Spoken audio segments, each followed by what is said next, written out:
My hands shook so violently I could barely hold a coffee cup in my own kitchen. The tremors had taken over my life, leaving me helpless in my own home. I told my family I was flying to Florida for a final vacation to clear my head, but I never went to the airport. I simply parked my car 3 blocks away and hid in my neighbor's guest room. The old widow handed me a pair of heavy military binoculars and pointed them directly at my own house. She told me to watch the kitchen window at midnight to finally understand the source of my mysterious illness. When the grandfather clock chimed 12, I watched my only daughter reach into her husband's leather briefcase and pull out a small brown bottle. My name is Malcolm. I am 69 years old, and my family thought they could bury me alive by stealing my mind and my body. Before I continue this story, let me know where you are watching from in the comments below. Hit like and subscribe if you have ever had to stand up to family who underestimated your worth and tried to take advantage of your silence. For 3 excruciating weeks, a severe and unnatural tremor hijacked my hands. It started as a subtle vibration in my fingers and rapidly escalated until I could no longer perform basic daily tasks. I dropped heavy ceramic plates on the floor. I struggled for 10 minutes just to button my dress shirts every morning. I visited 3 separate highly recommended neurologists. They ran comprehensive blood panels, MRI scans, and nerve conduction tests. They found absolutely 0 underlying conditions. They prescribed rest-suggested stress management and sent me home with no answers. I sat at the head of my own mahogany dining table that Sunday evening, attempting to cut a piece of steak while my hands vibrated uncontrollably against the expensive silverware. My daughter Ebony sat directly across from me, her eyes completely fixed on her smartphone screen, ignoring my struggle. Her husband Bradley, a white man who wore custom Italian suits paid for entirely by my credit cards, cleared his throat to command the room. He did not ask how I was feeling or if the new medication was working. He did not offer to help me cut my food. He simply reached into his jacket pocket, pulled out a glossy, heavy stock brochure, and slid it aggressively across the polished wood toward my plate. The cover depicted a sterile institutional building under a gray sky. The bold text read, "Oak Ridge Assisted Living Facility." Bradley leaned back in his chair, crossed his arms, and adjusted his expensive gold watch. He announced to the room that he had already paid the non-refundable deposit and secured a private room for me starting at the very end of the month. He stated in a tone dripping with calculated and false pity that I was becoming a severe danger to myself and to the household. Ebony did not even look up from her screen to defend her father. She simply nodded, took a sip of her red wine, and muttered that it was the most practical choice for everyone involved. They were discarding me right in front of my face. They lived rent-free in the massive house I paid for, ate the expensive food I bought, and decided my sudden unexplained physical weakness was the perfect excuse to forcefully institutionalize me and take total control. I did not argue with them. I did not yell, slam my fists on the table, or throw the insulting brochure back at his arrogant face. I maintained absolute silence. I wiped my mouth deliberately with a linen napkin, stood up from my chair, and announced I was going upstairs to pack a bag. I told them in a perfectly steady voice that I needed a few weeks in the warm Florida sun to clear my head before transitioning permanently to their chosen facility. Bradley smiled broadly, clearly thrilled that his hostile family takeover met 0 resistance from the old man. I walked up the grand staircase and packed a single leather suitcase with enough clothes to make my lie believable. I carried it out to my car, backed out of my long driveway, and drove away from the estate. I did not drive toward the international airport. I drove exactly 3 blocks down the street, parked my vehicle behind a thick row of overgrown oak trees, and walked back through the dark alleyway. I slipped quietly through the back wooden gate of my neighbor Sylvia. Sylvia was a retired emergency room nurse, and the only person in this sprawling, wealthy neighborhood I genuinely trusted with my life. I built a massive regional logistics empire, starting with one single rusted delivery truck in the 1980s. As a young African-American man navigating a ruthless industry, I worked 80-hour weeks loading heavy wooden pallets and driving dangerous overnight routes until I owned a fleet of 200 commercial trucks. I eventually sold the physical fleet at the peak of the market and transitioned the massive capital into lucrative commercial real estate. I purposefully hid the true staggering extent of my wealth from my daughter as she grew up. I wanted Ebony to develop the exact same relentless work ethic and resilience that built this family from nothing. She failed completely. She chose the path of least resistance at every turn. She married Bradley, a smooth-talking commercial developer with 0 actual capital and massive unearned ambition, and they settled comfortably into my financial shadow. They assumed my wealth was strictly limited to the equity in the house and a modest retirement fund. They firmly believed they were simply waiting out the clock for a dying man to relinquish the keys to the kingdom. They thought my silence was weakness, unaware it was the silence of a man calculating his next lethal move. Sylvia led me silently to her second-floor guest bedroom. The large bay window offered a direct, unobstructed view straight into my own expansive kitchen across the street. I sat in a hard wooden chair waiting in absolute darkness as the hours crawled by at an agonizing pace. My hands trembled violently against my knees, a constant physical reminder of the mystery I was trying to solve. Sylvia brought me a hot cup of tea, but I could not steady my grip enough to hold it without spilling scalding water on my lap. We waited. At exactly midnight, Sylvia tapped my shoulder firmly. She pointed a steady finger toward my house. The bright recessed kitchen lights flickered on, cutting through the neighborhood darkness. I raised the high-powered military binoculars to my eyes. The heavy magnification pulled the scene sharply into focus, making it feel as if I were standing right there in the room with them. Bradley walked into the kitchen wearing his expensive silk bathrobe, carrying his heavy leather work briefcase in his right hand. He set it down on the center marble island and unclasped the brass locks with a sharp snap I could almost hear. Ebony walked into the kitchen right behind him. She did not look sleepy or groggy. She looked intensely focused, her movements sharp and deliberate. She reached deep into Bradley's open briefcase and pulled out a small, unlabeled brown glass vial. She walked with purpose over to the far counter where I kept my weekly plastic pill organizer. I watched my own flesh and blood, the child I had raised and protected, open the Tuesday compartment containing my essential blood pressure medication. She carefully unscrewed the black plastic cap of the brown vial. She tilted the glass bottle precisely over my prescribed pills and squeezed exactly 3 drops of a clear, viscous liquid directly onto the capsules. She securely closed the organizer lid, turned around, kissed her husband on the cheek, and walked out of the kitchen as if she had just poured a glass of water. My heart slammed against my ribs. They were not waiting for me to die naturally. They were actively, methodically killing me. The realization hit me with the force of a freight train, yet my mind remained unnervingly clear. I sat in the darkness of Sylvia's guest room, the heavy military binoculars lowering slowly from my eyes. The metallic coldness of the casing grounded me in reality. My own flesh and blood, the child I had cradled, provided for, and protected from every hardship of the world, was systematically poisoning me. The tremors in my hands were not the tragic onset of a degenerative neurological disease. They were the deliberate, calculated result of whatever toxic cocktail resided inside that small brown vial. Ebony and Bradley were not waiting for nature to take its course so they could claim my estate. They were actively playing God to accelerate my demise. The sheer audacity of their plan ignited a cold, focused fury deep within my chest. I did not feel sorrow. I felt a profound, absolute resolve to destroy them. To execute my counteroffensive, I needed physical possession of that brown bottle. I needed undeniable scientific proof of their crime, but retrieving it presented a significant tactical obstacle.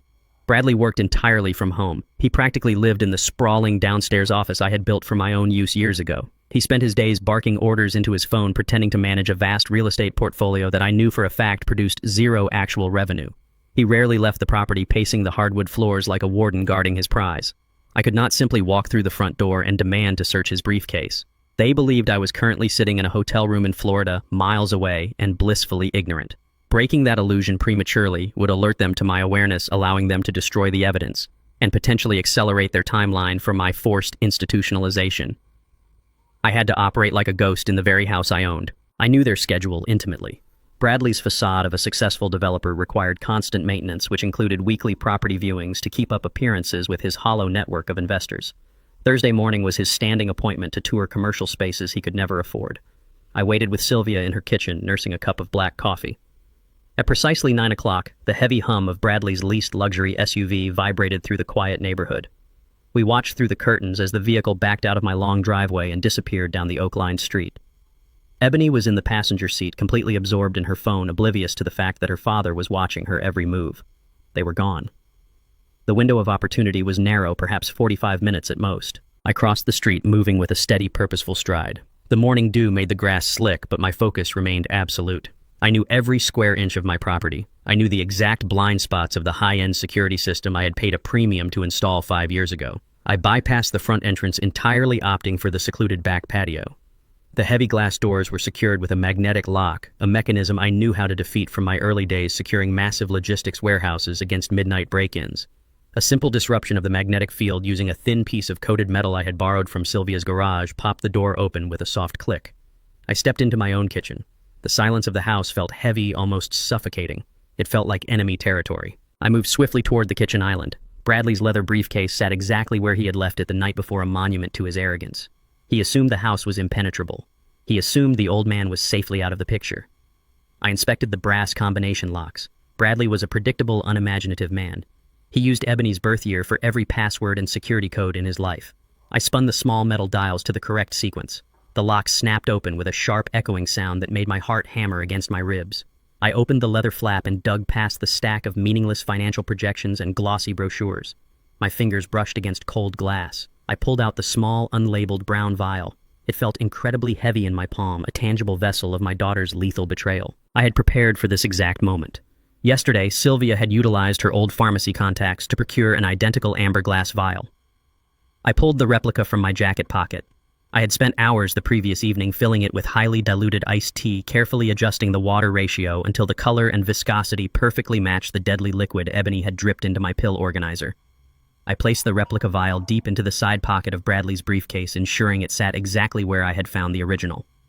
I snapped the brass locks shut, spinning the dials to randomize the numbers. The swap was flawless. They would continue their daily ritual completely unaware that they were now administering nothing more harmful than flavored water. I secured the real vial inside a heavy-duty plastic evidence bag and tucked it securely into the inner pocket of my coat. I had already arranged for a bonded private courier to arrive at Sylvia's house by noon. The courier would transport the vial directly to an independent, highly secure toxicology laboratory 3 states away. I needed absolute discretion and an ironclad chain of custody. The lab director was an old business associate who owed me a significant favor for my logistics days.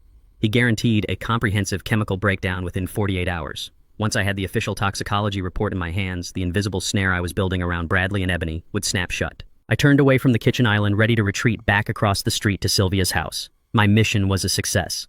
But as I took my first step toward the patio doors, the heavy, unmistakable rumble of a large engine echoed through the walls. My blood ran cold. It was the distinct sound of Bradley's SUV pulling back into the driveway. The heavy mechanical groan of the garage door opening followed immediately. He had returned unexpectedly. I froze in the center of the kitchen, my mind racing through the variables. Bradley had forgotten something. The real estate documents stacked neatly on the hallway console table. He was entering the house. I had less than 10 seconds before he walked through the interior garage door and stepped into the kitchen. I could not be discovered standing in my own home when I was supposed to be 1,000 miles away in Florida. The entire counteroffensive would collapse instantly. I moved with a sudden, desperate agility that belied my 69 years. I slipped through the glass patio doors just as the interior garage handle clicked open. I pulled the glass shut behind me, the magnetic lock engaging with a soft thud. I pressed my back against the exterior brick wall, holding my breath as Bradley's heavy footsteps moved across the kitchen tiles. He muttered obscenities under his breath, clearly frustrated by his own forgetfulness. I could not stay on the patio. He might look out the window. I had to escape the perimeter entirely. The morning rain had turned the expansive flower beds along the property line into a soft, muddy swamp. I stepped carefully off the concrete patio and into the wet soil, moving quickly toward the tall brick privacy wall that separated my estate from the rear alleyway. The wall was nearly 6 feet high. In my prime, I could have vaulted it without a second thought. Now, with the residual weakness in my muscles and the adrenaline surging through my veins, it was a monumental physical challenge. I gripped the rough top edge of the brickwork, ignoring the sharp pain radiating through my shoulders. I pulled myself upward, kicking my leather loafers against the wall for leverage. I threw my right leg over the top just as I heard the front door slam shut from inside the house. Bradley had retrieved his documents and was leaving again. I dropped heavily into the paved alleyway on the other side, landing hard on my knees. I gasped for air, the rough asphalt scraping my palms. I stayed low to the ground until the sound of the SUV's engine faded away down the street. I had escaped. I had the evidence securely in my pocket. The plan remained entirely intact. I stood up, brushing the dirt from my trousers, preparing to walk the long way around the block back to Sylvia's house. But as I caught my breath and looked down at my clothing, a sickening realization washed over me. The heavy morning rain had turned my manicured garden into thick, dark clay. My expensive leather loafers were completely caked in wet mud. My mind flashed back to the infiltration. I had stepped straight from the damp grass onto the pristine, polished white marble tiles of my kitchen. I had moved directly to the central island where Bradley's briefcase sat. I closed my eyes, visualizing the path I had taken. The horror of my oversight settled heavy in my stomach. I had left a distinct, undeniable muddy footprint right in the center of the immaculate kitchen floor. Bradley would undoubtedly see it the moment he returned. The silent ghost had left a glaring trace of his presence, and the hunt was about to begin. I stood perfectly still in the damp alleyway, my mind racing through the immediate consequences of the wet clay caked onto my leather loafers. I had stepped directly from the rain-soaked garden onto the pristine white marble of my kitchen floor. I had left a distinct, undeniable muddy footprint right in the center of the room. Bradley was inside the house right now. He was meticulous about the property he believed would soon be his. It was only a matter of minutes before he walked into the kitchen and saw the glaring evidence of an intruder. The invisible wall protecting my investigation was cracking. My smartphone vibrated violently in my coat pocket. The sudden mechanical buzz against my ribs felt like a physical blow. I pulled the device out and stared at the glowing screen. The caller identification displayed Bradley's name. He never called me during the workday. He considered idle conversation with me a complete waste of his valuable time. He was calling because he had seen the footprint. I took a deep breath, forcing my heart rate to slow. I drew upon decades of negotiating hostile labor strikes and brutal freight contracts. I answered the phone, injecting my voice with the forced, relaxed cadence of an elderly man enjoying a tropical vacation. I greeted him warmly, asking how the weather was holding up back home. Bradley did not return the greeting. His voice was sharp, tight, and completely devoid of his usual manufactured charm. He demanded to know exactly what I was doing at that exact second. I told him I was sitting on the balcony of my hotel in Boca Raton watching the ocean roll in. I added a slight manufactured cough to maintain the illusion of my failing health. Bradley exhaled heavily into the receiver. The sound was thick with absolute contempt. He informed me that he had just personally called the front desk of the specific resort I claimed to be staying at. The concierge confirmed they had no reservation under the name Malcolm, and no guest matching my description had checked into the facility. Bradley demanded to know where I was hiding. I kept my voice perfectly level. I told him he must have called the wrong resort, claiming my administrative assistant had altered the booking at the last minute due to a plumbing issue at the original hotel.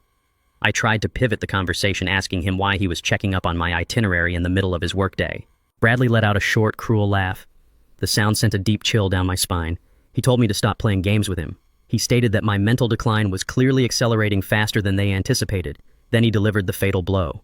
He informed me that he had installed a family tracking application on my smartphone months ago under the guise of an emergency medical alert system. He told me he was looking at a digital map on his tablet right now. The blue dot representing my phone was not in Florida. The tracking software showed my exact location. I was standing in an alleyway exactly 3 blocks away from my own estate. I terminated the call without uttering another syllable. The digital leash was securely fastened around my neck, and Bradley was reeling it in. I heard the aggressive roar of his luxury SUV starting up inside my garage. He was coming to hunt me down. I needed to sever the connection instantly. I looked down the long, narrow stretch of the alleyway. A massive diesel-powered commercial sanitation truck was lumbering toward me, lifting heavy green dumpsters and crushing their contents with a deafening hydraulic whine. I did not hesitate. I sprinted toward the moving vehicle, ignoring the sharp protesting ache in my knees. As the truck passed me, the rear compactor opened its heavy steel jaws to receive another load of refuse. I threw my $1,000 smartphone directly into the grinding metal teeth. The machine swallowed the device, crushing the tracking beacon into pieces of glass and plastic. The digital map on Bradley's tablet would show my signal vanishing instantly into the ether. I could not return to Sylvia's house. If Bradley drove through the neighborhood searching for me, seeing my silhouette through a neighbor's window would compromise Sylvia and completely destroy my tactical advantage. I pulled my coat tight against the morning chill and walked rapidly away from the affluent residential grid. I crossed a major highway, slipping into the anonymity of a crowded commercial district. I walked for 2 miles until I found a dilapidated convenience store. I walked straight to the electronics rack behind the cashier. I pulled out a $20 bill from my money clip and purchased a cheap plastic prepaid cellular phone. I paid entirely in cash. I walked out of the store, stood under a bus shelter, and tore the plastic packaging open. I dialed a number I had memorized 30 years ago. The phone rang twice before a sharp, authoritative voice answered. It was Hayes. He was my private wealth attorney and the most ruthless legal mind in the state. Hayes was a white man from a working-class background who shared my exact disdain for entitlement. In the late 1980s, when I was fighting vicious corporate battles to secure municipal delivery routes for my trucking fleet, Hayes was the young, hungry lawyer who navigated the legal bloodbaths alongside me. We built our respective empires back to back. He was fiercely loyal, completely discreet, and entirely ruthless when provoked. I told Hayes I needed an immediate off-the-books meeting. I instructed him to clear his entire morning schedule and lock his office doors. I boarded a public city transit bus, sitting in the very back row, keeping my face turned away from the security cameras. I rode the bus for 45 minutes, transferring twice to ensure I was not being followed by any private investigators Bradley might have retained. I arrived at the towering glass and steel high-rise that housed Hayes's corporate law firm. I bypassed the main reception desk, using my legacy keycard to access the private executive elevator. Hayes was waiting for me in his corner office. He locked the heavy frosted glass door the moment I stepped inside. He took one look at my muddy shoes, my damp coat, and the cheap plastic burner phone in my hand, and his professional demeanor shifted instantly into a posture of absolute warfare. I sat down in the leather chair across from his expansive desk and laid out the facts with chronological precision. I told him about the violent hand tremors.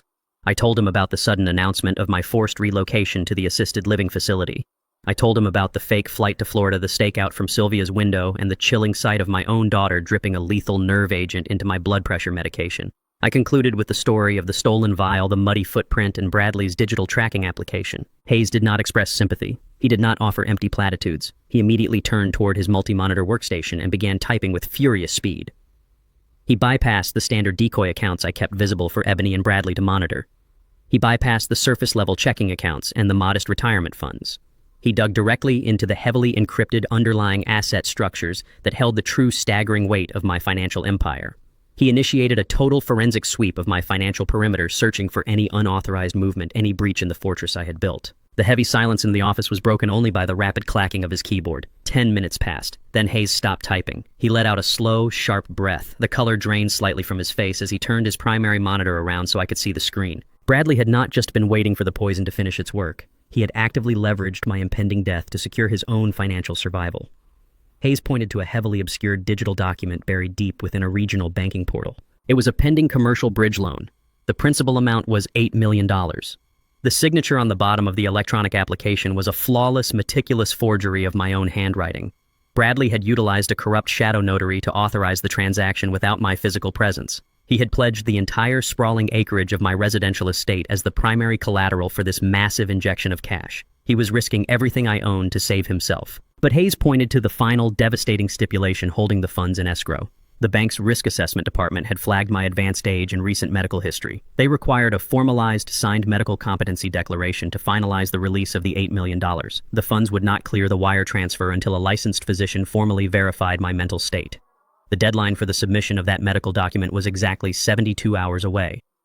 Bradley had already scheduled a private hand-picked doctor to visit my estate on Friday afternoon. It was currently Wednesday morning. The snare was fully set, and my son-in-law was preparing to close the trap around my neck. Hayes kept his eyes locked on the glowing monitor. The silence in the corner office was absolute, broken only by the low hum of the city traffic far below the reinforced glass.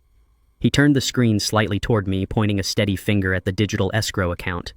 The $8 million sat in a state of suspended animation. Bradley had successfully forged my signature on the initial commercial bridge loan application, leveraging the entire unencumbered value of my residential estate. But the bank's risk management division had triggered an automatic safeguard. Given my advanced age and the staggering amount of the collateral, the underwriters refused to release the funds without a formalized, verified medical competency declaration. They needed absolute legal assurance that I was either fully competent to authorize the loan or completely incapacitated, which would allow Bradley to assume permanent control through a medical power of attorney. Hayes pulled up a secondary document, an intercepted email from Bradley's private server. Bradley had already scheduled a private, highly expensive concierge physician to visit my estate this coming Friday afternoon. The doctor was a known entity in the darker corners of the city's legal circles, a man who specialized in providing favorable medical diagnoses for wealthy families eager to expedite their inheritances. Bradley was purchasing a rubber stamp for my institutionalization. I looked at Hayes and suggested we contact the federal authorities immediately. I wanted Bradley arrested for wire fraud before the sun went down. Hayes shook his head, his expression grim and pragmatic. He explained that a premature arrest would trigger a catastrophic financial chain reaction. The moment the police became involved, the bank would freeze the loan and flag the estate. My assets would be immediately tied up in a brutal multi-year probate lockdown while the court sorted out the forged documents. Furthermore, the poisoning charge was entirely circumstantial at this exact moment. We had binoculars and a stolen bottle, but we lacked a verified medical link connecting Bradley and Ebony to my physical deterioration. If we struck now, Bradley's high-priced defense attorneys would claim the nerve agent was a terrible mistake, perhaps an accidental contamination, and they would drag the litigation out until my actual death. I had to catch the corrupt doctor in the act. I had to let Bradley finalize his fraudulent scheme on tape. I had to return to the slaughterhouse and hand my neck directly to the butcher. Hayes opened a secure desk drawer and pulled out two small, unremarkable USB charging blocks. He explained they were high-definition, motion-activated recording devices entirely undetectable to the naked eye. I placed them in my coat pocket. I thanked Hayes for his absolute loyalty and walked out of the towering glass building. The journey back to my affluent neighborhood was a necessary physical and mental transition. I rode the city transit bus, watching the skyline shift from towering skyscrapers to manicured suburban lawns. With every mile that passed, I systematically shed the posture of a sharp, retired logistics magnate. I dropped my shoulders. I allowed my spine to curve slightly. I let the vibrant energy drain from my eyes, replacing it with the dull, vacant stare of a broken man. I was preparing for the performance of my life. I retrieved my leather suitcase from Sylvia's guest room. She hugged me tightly, her voice thick with worry as she told me to watch my back. I promised her I would be ruthless. I walked the 3 blocks to my estate. The morning rain had thoroughly washed the driveway and the back patio, erasing the muddy footprint I had left during my earlier infiltration. It was a minor tactical victory, but in this war I needed every advantage I could secure. I pushed the heavy front door open. The house smelled of expensive catered food and absolute deception. Bradley stepped out of the home office. His face tightened in a momentary flash of pure panic as he registered my presence. He quickly masked his shock with a rigid, manufactured expression of concern. Ebony walked out of the kitchen, stopping dead in her tracks. I let my hands tremble violently against the handle of my leather suitcase. I dropped the bag onto the hardwood floor. The heavy thud echoed through the grand foyer. I looked at my daughter and my son-in-law with wide, confused eyes. I fed them a meticulously crafted lie. I told them I had arrived at the airport terminal but could not remember my flight number. I claimed I had wandered the concourse for hours, completely disoriented and terrified, before finally paying an exorbitant fare for a taxi to bring me back home. I let my voice crack. I apologized for ruining their peaceful week. Bradley and Ebony exchanged a rapid, silent look. It was a look of sheer, unadulterated triumph. They did not express a single ounce of relief that I was safe. They believed the poison was completely destroying my cognitive functions faster than they had originally projected. My fabricated story was the exact confirmation they needed to proceed with the medical evaluation on Friday. Bradley stepped forward with a predatory smile. He placed a firm, painfully tight grip on my upper arm, a subtle and immediate assertion of physical dominance. He told me I had nothing to worry about, guiding me toward the grand staircase. He stated that my memory lapses were exactly why they had scheduled a special doctor to visit the house on Friday. He claimed the physician would help me manage my confusion. Ebony stood at the bottom of the stairs, her arms crossed, watching me struggle up the steps. She did not offer to carry my suitcase. She simply told me to get some rest. I accepted the physical disrespect. I played the defeated, helpless victim perfectly. Once Bradley left me alone in my master suite, I locked the heavy wooden door. I moved with sudden, fluid precision. My hands were entirely steady. I took the 2 USB charging blocks from my coat pocket and plugged them into the electrical outlets facing the center of my sitting area. I angled the tiny hidden camera lenses to capture the exact spot where the medical examination would inevitably take place. The trap was set. Night fell over the estate. The expansive house grew entirely silent. I sat in my leather armchair in the pitch-black room, staring at the dark walls. The burner phone in my pocket emitted a single sharp vibration. I pulled the plastic device out. It was a secure, encrypted email from the private toxicology laboratory.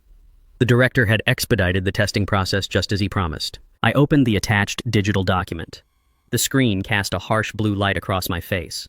The chemical breakdown was stark, clinical, and completely devoid of emotion. The conclusion, however, was an absolute death sentence.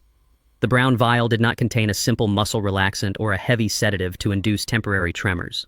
It contained a synthetic, highly concentrated industrial nerve agent. The laboratory report detailed the specific physiological timeline of the toxin. The chemical was designed to attack the central nervous system gradually.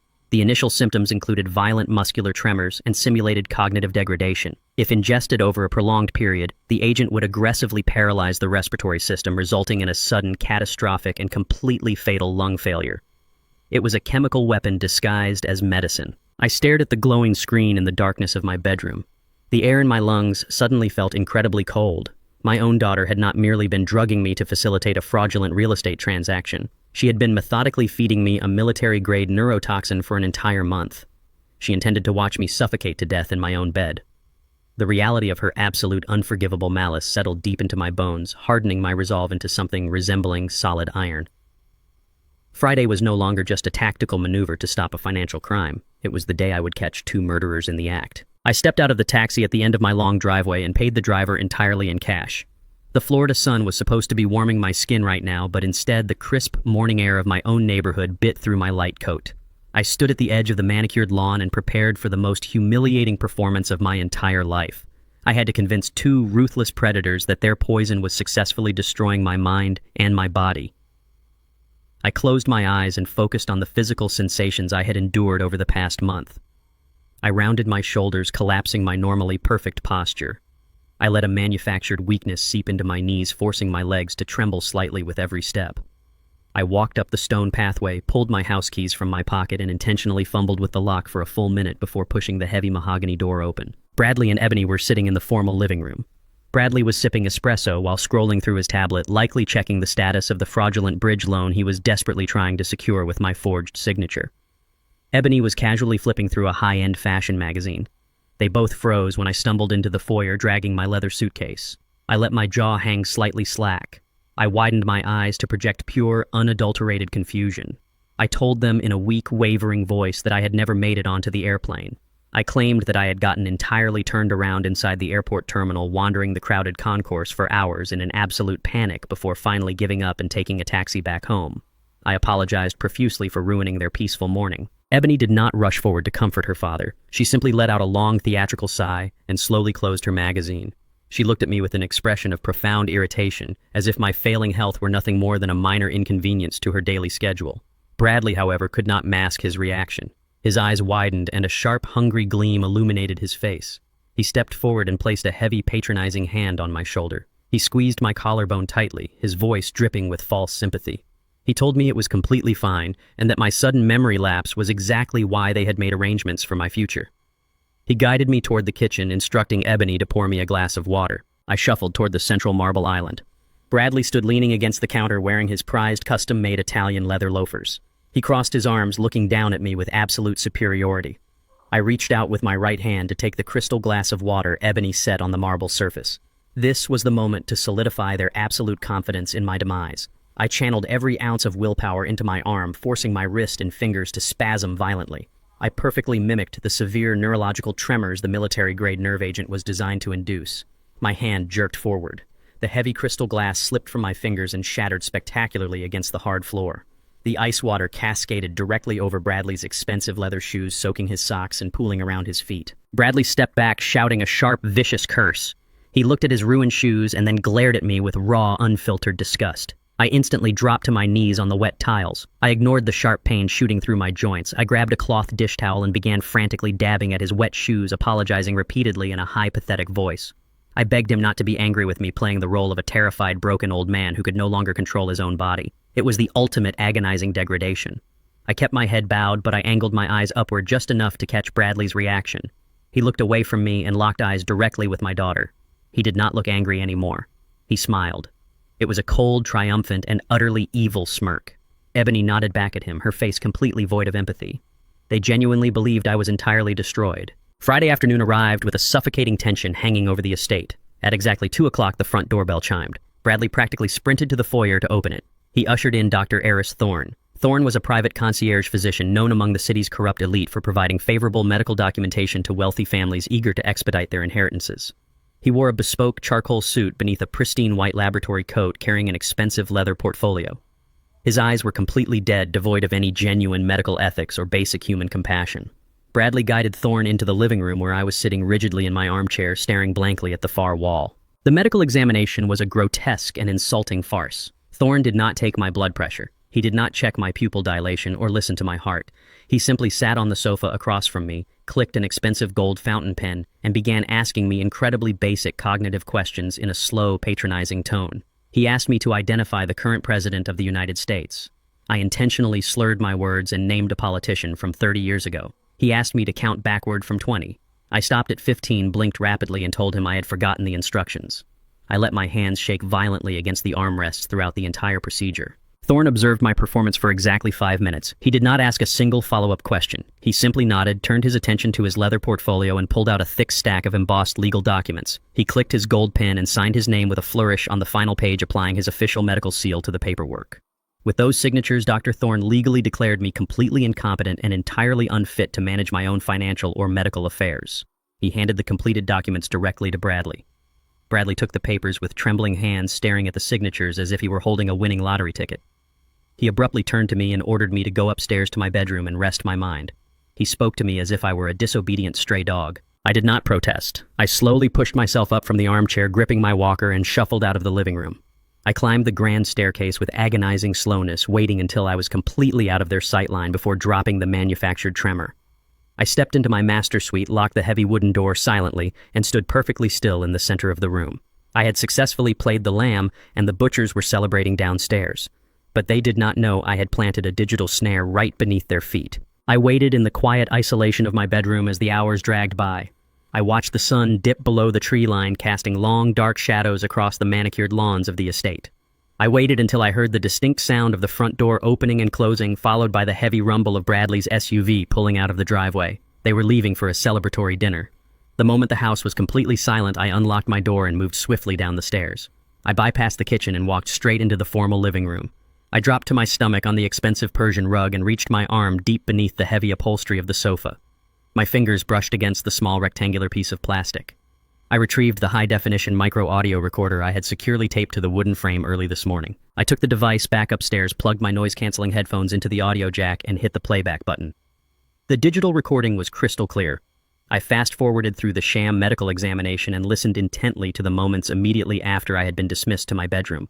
I heard the unmistakable sound of a thick paper envelope sliding across the glass surface of the coffee table. Bradley's voice rang through my headphones, arrogant and loud.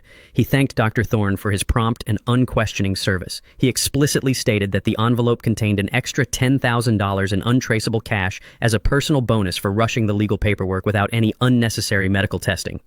Thorne let out a low, greedy laugh. He told Bradley that doing business with him was always a distinct pleasure, assuring him that the incompetence declaration was absolutely ironclad and would hold up against any judicial scrutiny. Then came the killing blow. Bradley's voice dropped an octave heavy with malicious finality. He informed Thorne that the fraudulent commercial bridge loan would clear the bank on Monday morning now that the medical requirement was fulfilled. He then stated his final plan for me. Bradley announced that the secure transport van for the Oak Ridge Assisted Living Facility was officially booked to arrive at the estate on Monday morning at exactly 8 o'clock. He told the corrupt doctor that he and Ebony would physically drag me out of my own home by force if I offered any resistance. The recording clicked off, leaving me in absolute silence. The timeline was definitively set. I had exactly 1 weekend left to dismantle their entire world. The digital recording clicked off, leaving the oppressive silence of the master suite pressing heavily against my ears. I removed the noise-canceling headphones and set them carefully on my mahogany nightstand. The timeline was now an undeniable physical constraint, locking me into a specific course of action. Monday morning at exactly 8 o'clock. I had roughly 60 hours to completely dismantle Bradley's existence.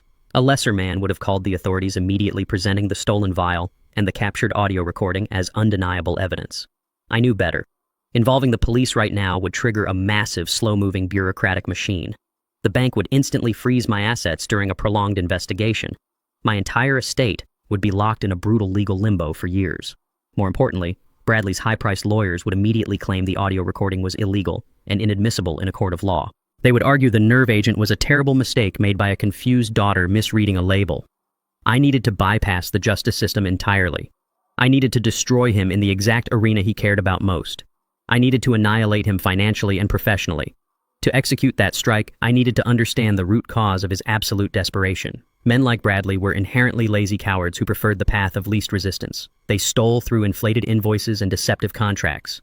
They did not resort to calculated slow-drip murder and blatant wire fraud unless a massive, terrifying force was pushing them violently against a wall. I needed to locate that wall. I pulled the cheap plastic burner phone from my coat pocket and dialed a secure number I had committed to memory 2 decades ago. I did not call Hayes this time. This specific task required a completely different set of tools. The phone rang precisely 3 times before a deep, gravelly voice answered. I asked for Vance. Vance was a forensic corporate investigator, a former federal auditor who had transitioned into the highly lucrative, deeply cynical private sector of corporate espionage. During the rapid expansion of my logistics empire in the late 1990s, I utilized Vance to dismantle rival transportation companies by unearthing their buried financial sins. He was a phantom operating entirely outside the boundaries of standard legal procedure. I told Vance I needed a complete, unredacted financial autopsy of Bradley's commercial real estate firm. I demanded every hidden ledger, every offshore shell account, every outstanding liability, and every quiet partnership. I gave him exactly 12 hours to produce the dossier. Vance did not ask questions regarding the compressed timeline. He simply quoted a staggering cash figure for the expedited service and abruptly ended the call. The sun rose over the estate on Saturday morning, casting bright, mocking light across the manicured lawns. I forced myself out of bed, exhausted from the sleepless night, but fueled entirely by a cold, burning adrenaline. I had to maintain the physical illusion of my rapid cognitive decline to ensure they did not alter their Monday deadline. I intentionally neglected to shave. I left my shirt partially untucked and misaligned the buttons. I grabbed my aluminum walker and shuffled agonizingly slowly out of my bedroom and down the grand staircase. Bradley and Ebony were sitting in the expansive dining room enjoying a lavish breakfast prepared by the private chef I employed. They were laughing warmly together. The sight of their manufactured happiness turned my stomach to solid stone. They were actively celebrating their impending victory over my life. They looked at me as I dragged my feet across the threshold, their eyes washing over me as if I were a piece of broken, obsolete furniture waiting to be hauled away to the dump. Bradley did not even pause his conversation to acknowledge my presence. Ebony casually instructed the chef to pour me some lukewarm oatmeal, stating loudly that my stomach could no longer handle solid food. I sat at the far end of the long mahogany table, staring blankly at the wall, letting my hands shake against the wooden armrests. I absorbed their blatant disrespect, anchoring the profound humiliation deep within my mind to feed the fire of my impending retaliation. I spent 30 minutes acting completely lost in my own home before shuffling back to my bedroom, claiming I needed to rest my tired eyes. The moment the bedroom door locked securely behind me, my posture straightened. The trembling ceased instantly. I checked my burner phone. Vance had sent a single encrypted geographical coordinate and a time, 1 o'clock in the afternoon. I waited until Bradley announced he was retreating to his home office to finalize the paperwork for his massive commercial acquisition. Ebony departed the house shortly after for a scheduled luxury spa appointment. I slipped out through the back patio doors, bypassed the exterior security cameras with practiced ease, and navigated the muddy garden perimeter to reach the back alleyway. I walked 4 blocks to a bustling commercial intersection and flagged down a passing taxi. I instructed the driver to take me to the dilapidated industrial district on the far south side of the city. We pulled up to a massive abandoned manufacturing warehouse surrounded by rusted chain-link fences. It was a property I had deliberately acquired and allowed to sit vacant for years, specifically for meetings that required absolute anonymity. I walked through the heavy side service door. Vance was waiting for me in the center of the cavernous, empty concrete floor. He stood next to a folding metal table, illuminating a thick stack of printed documents with a harsh battery-powered construction lantern. He did not offer a friendly greeting. He simply tapped his finger against the top folder.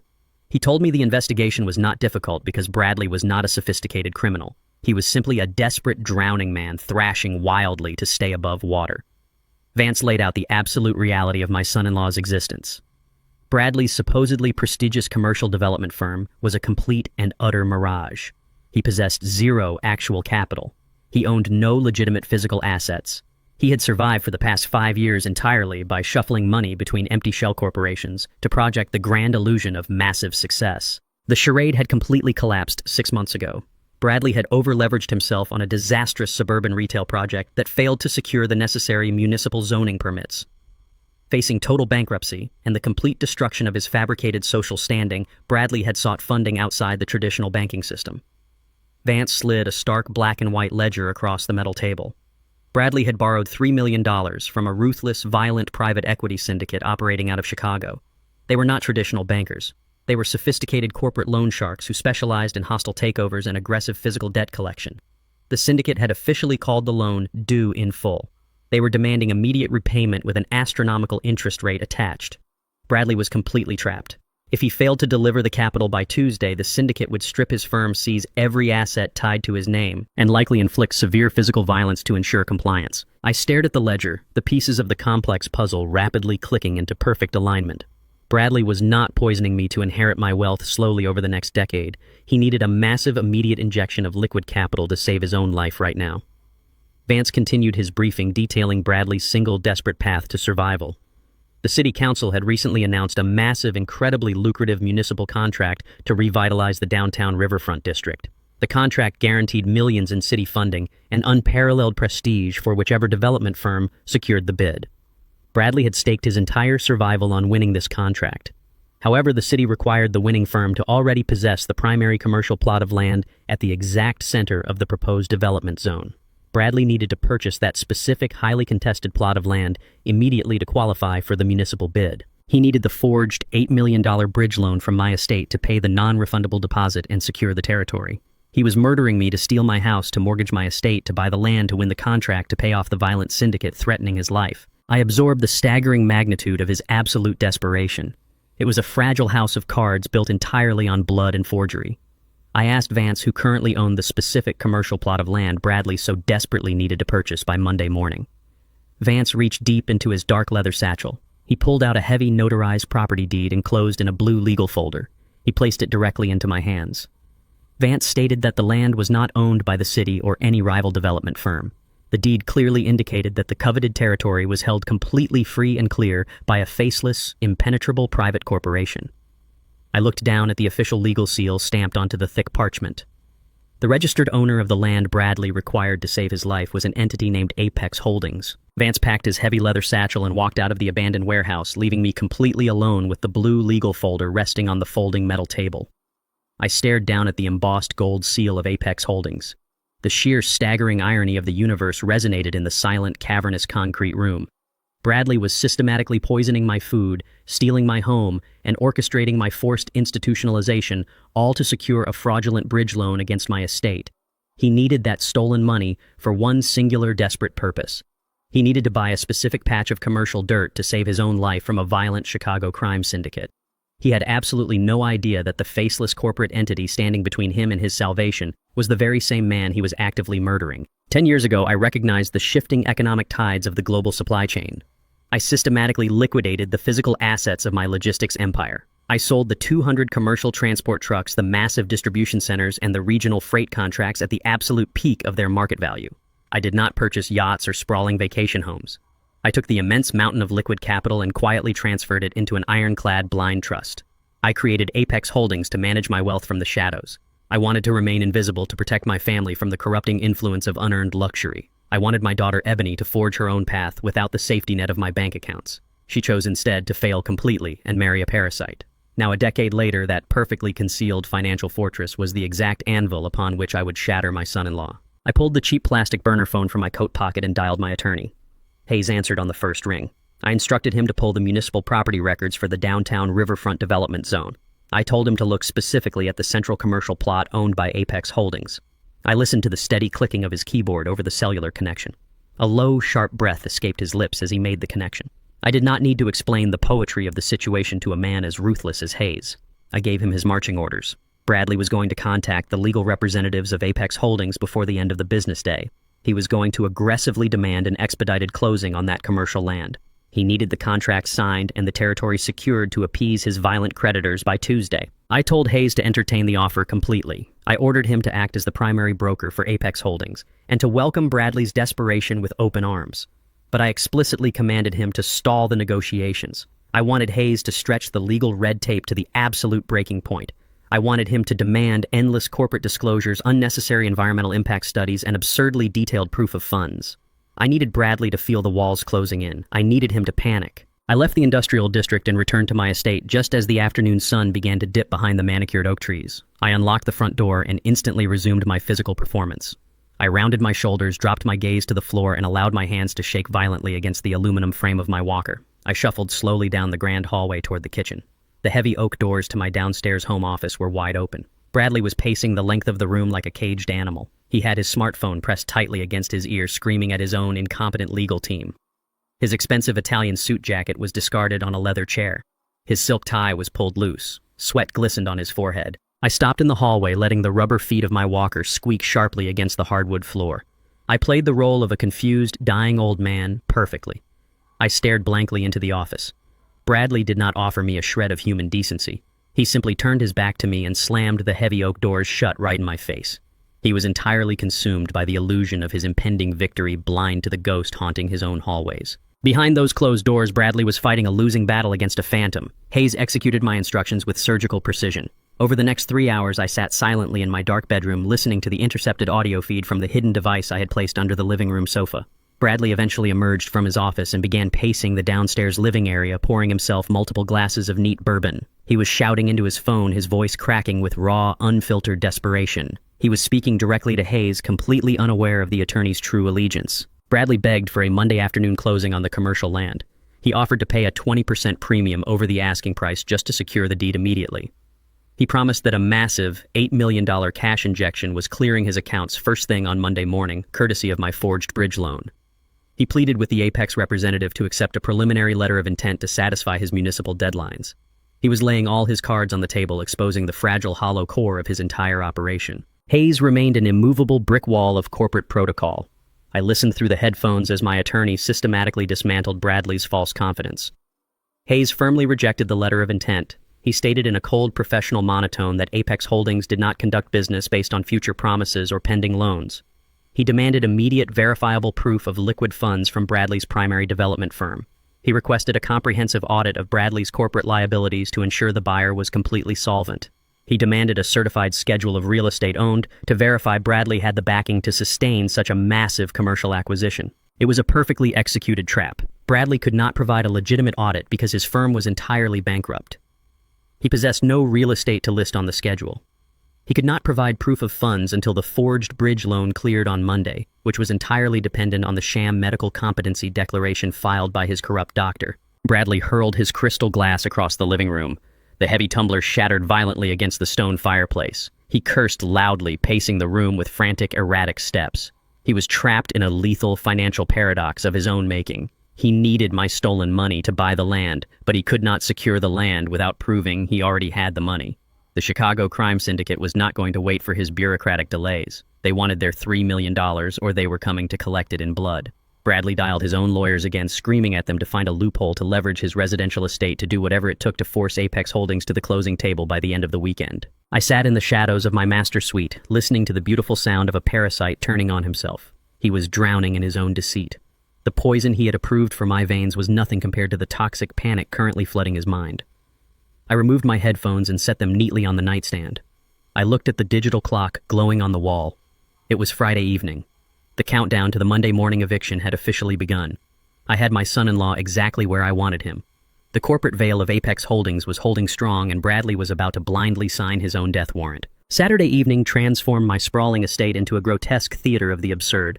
Bradley hired a team of expensive private caterers to invade my kitchen, preparing a lavish 5-course meal to celebrate a real estate victory he had not actually secured. He invited 20 of the city's most superficial socialites, local politicians, and rival commercial developers. This dinner party served a dual, highly calculated purpose for my son-in-law. It was a premature victory lap for his impending municipal riverfront contract, and it was a meticulously orchestrated public relations campaign to lay the groundwork for my disappearance. He needed these influential people to witness my supposed mental and physical collapse firsthand. When the transport van from the assisted living facility arrived on Monday morning, the entire neighborhood would already be primed with tragic stories of my rapid decline. Nobody would ask questions. Nobody would investigate. I stood in front of my bedroom mirror and prepared my costume for the evening. I chose a wool cardigan that was slightly frayed at the cuffs and trousers that hung loosely, projecting the image of a body rapidly wasting away. I left my hair uncombed and my collar slightly askew. I practiced the vacant, hollow stare of a man whose mind was slowly dissolving into the ether. I gripped the cold aluminum handles of my medical walker and shuffled out of my sanctuary to face the vultures gathered in my own home. The grand foyer echoed with the sharp clinking of crystal champagne flutes and the hollow, booming laughter of Bradley's sycophants. I navigated the final step of the grand staircase, intentionally dragging my right foot heavily against the polished wood to announce my arrival. The vibrant conversation in the room died instantly. 20 pairs of eyes locked onto my hunched figure. I saw the immediate manufactured pity wash over their faces. Bradley materialized from the center of the crowd wearing a bespoke velvet dinner jacket purchased with my credit cards. He rushed to my side with a sickening display of false affection. He placed a heavy, controlling hand on my shoulder and guided me toward the formal dining room, speaking loudly enough for the entire assembly to hear every word. He explained to a local city alderman that my good days were becoming increasingly rare. He sighed heavily, performing the role of the burdened, tragic, and endlessly patient caretaker. He claimed they were doing absolutely everything in their power to keep me comfortable in my twilight hours, dropping subtle hints about the necessity of professional institutional care. I nodded numbly, offering zero resistance to his narrative. I allowed him to construct his alibi brick by brick. Ebony stood near the stone fireplace, sipping a martini, actively avoiding eye contact with the guests who offered her sympathetic glances. She looked at me not with sorrow, but with profound, unfiltered impatience.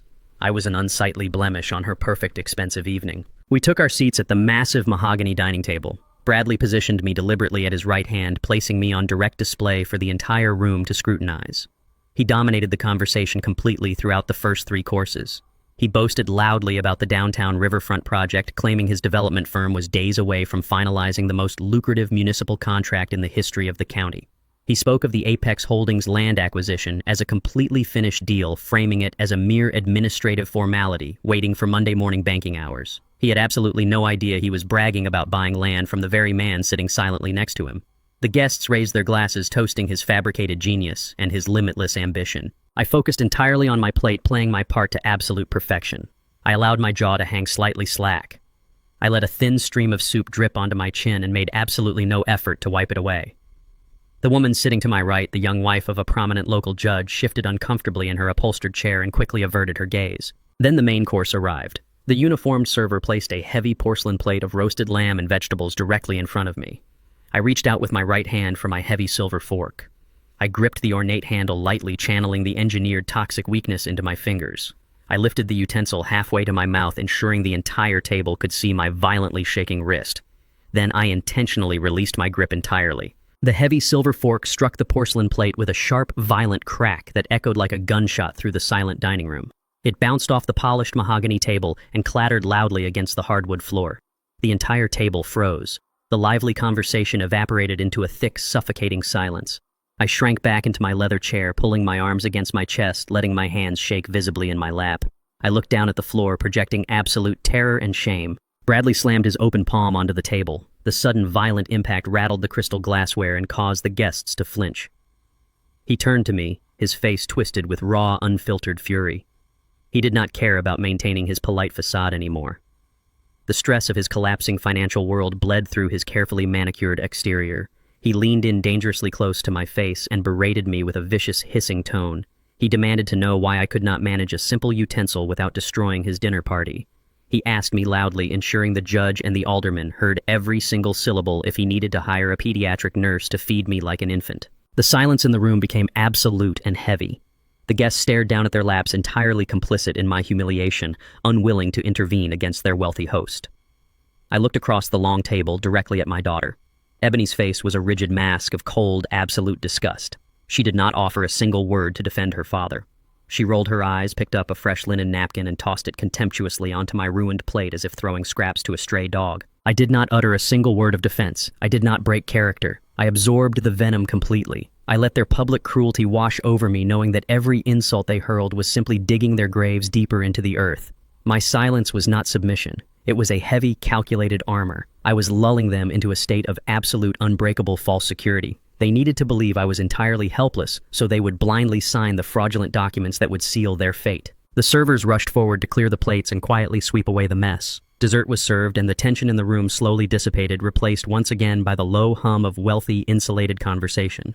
Bradley ordered a bottle of incredibly rare, expensive scotch to be opened, preparing for his final, triumphant toast to his impending real estate empire. He stood up at the head of the table, smoothing his velvet jacket, raising his crystal glass to address the room. Before he could speak his first word, a sharp, invasive sound cut through the celebration. It was the distinct, harsh ringtone of Bradley's private cellular phone resting in his jacket pocket.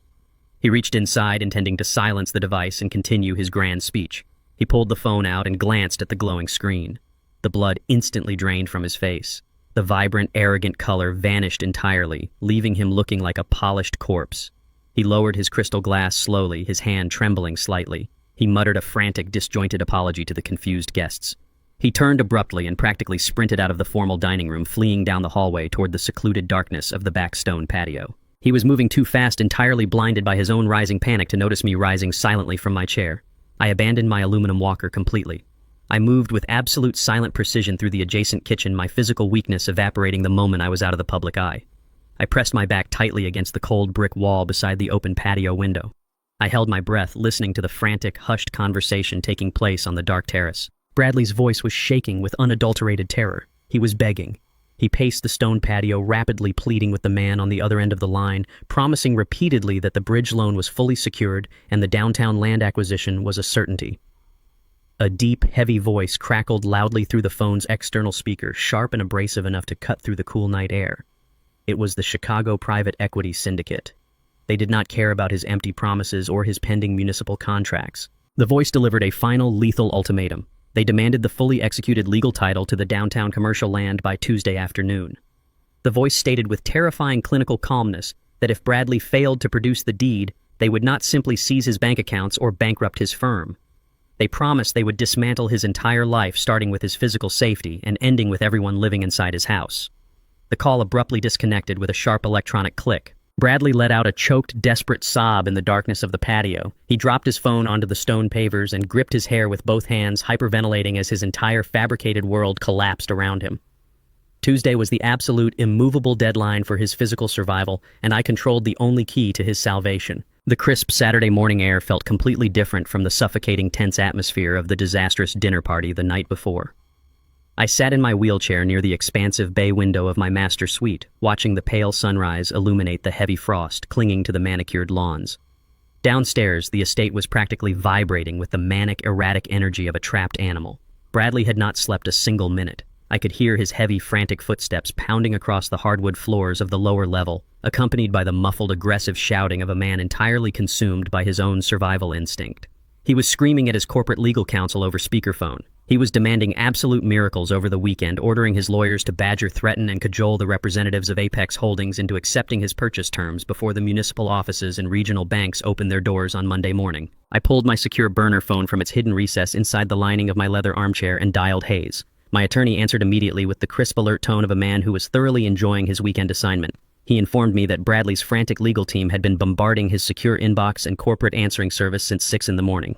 They were aggressively pleading for an expedited emergency closing on the downtown commercial riverfront plot, completely abandoning all standard corporate posturing and negotiation tactics. Bradley was offering to bypass all structural land inspections, waive the standard 90-day due diligence periods, and accept the property entirely as is, so long as the legal deed could be transferred to his firm immediately. His terror was a physical, tangible entity bleeding through every frantic email and voicemail left on Hayes' system. I gave Hayes his final, uncompromising instructions. I told him to accept the purchase offer, but to frame the acceptance as a massive, unprecedented corporate favor. Apex Holdings would officially grant the emergency weekend closing, but this incredible concession required an absolute, unbreakable guarantee of capital from the buyer. I instructed Hayes to draft the final purchase agreement with a lethal, inescapable financial clause. To secure the land by Monday morning, Bradley was required to execute a completely non-refundable multi-million-dollar deposit.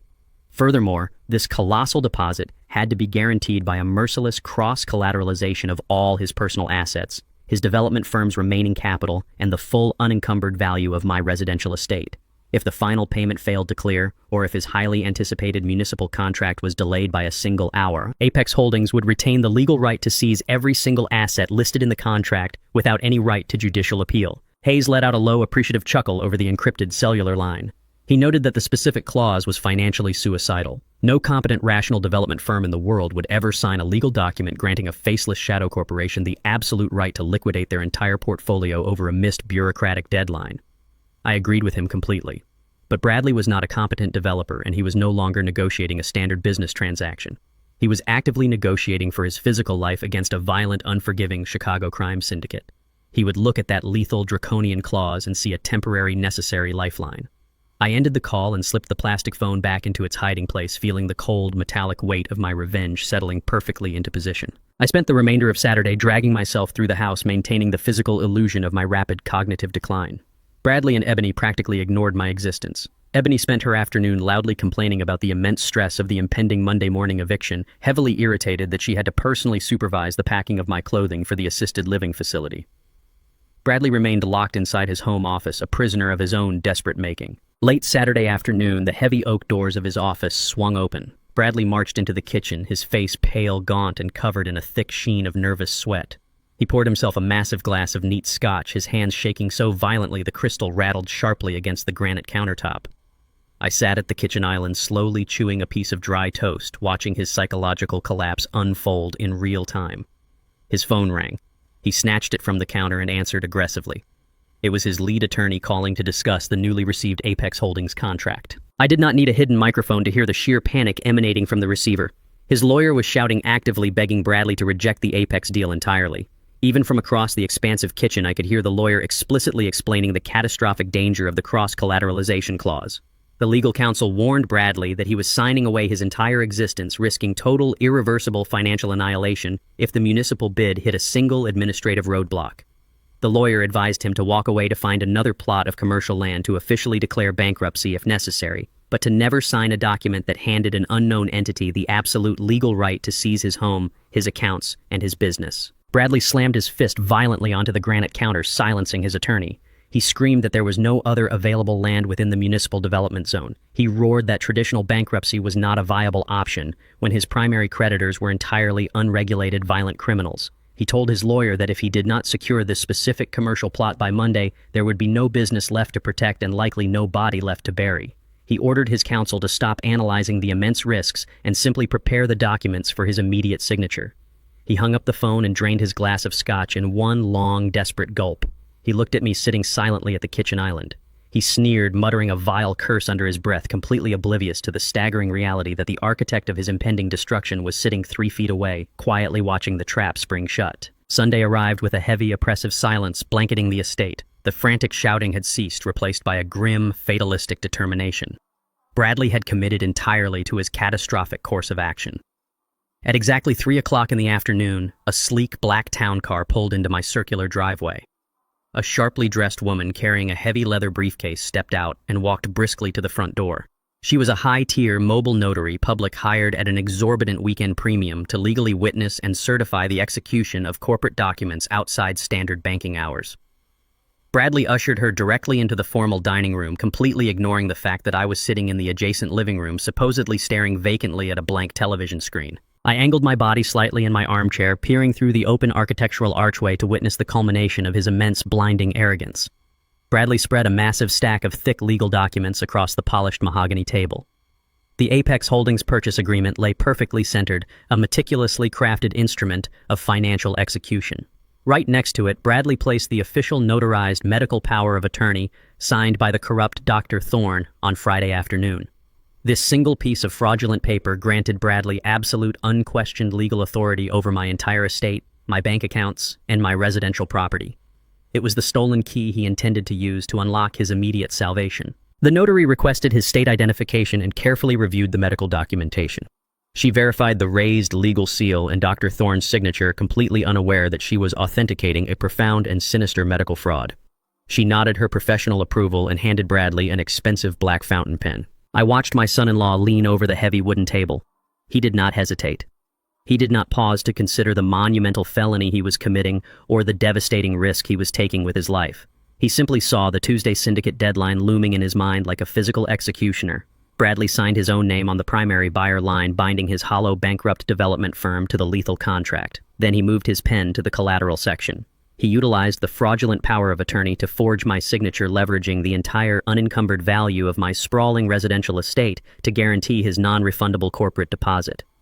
He legally pledged my home, my lifelong assets, and my legacy directly to Apex Holdings. The notary meticulously collected the documents, applied her official ink stamp to every necessary page, and secured them safely inside her leather briefcase.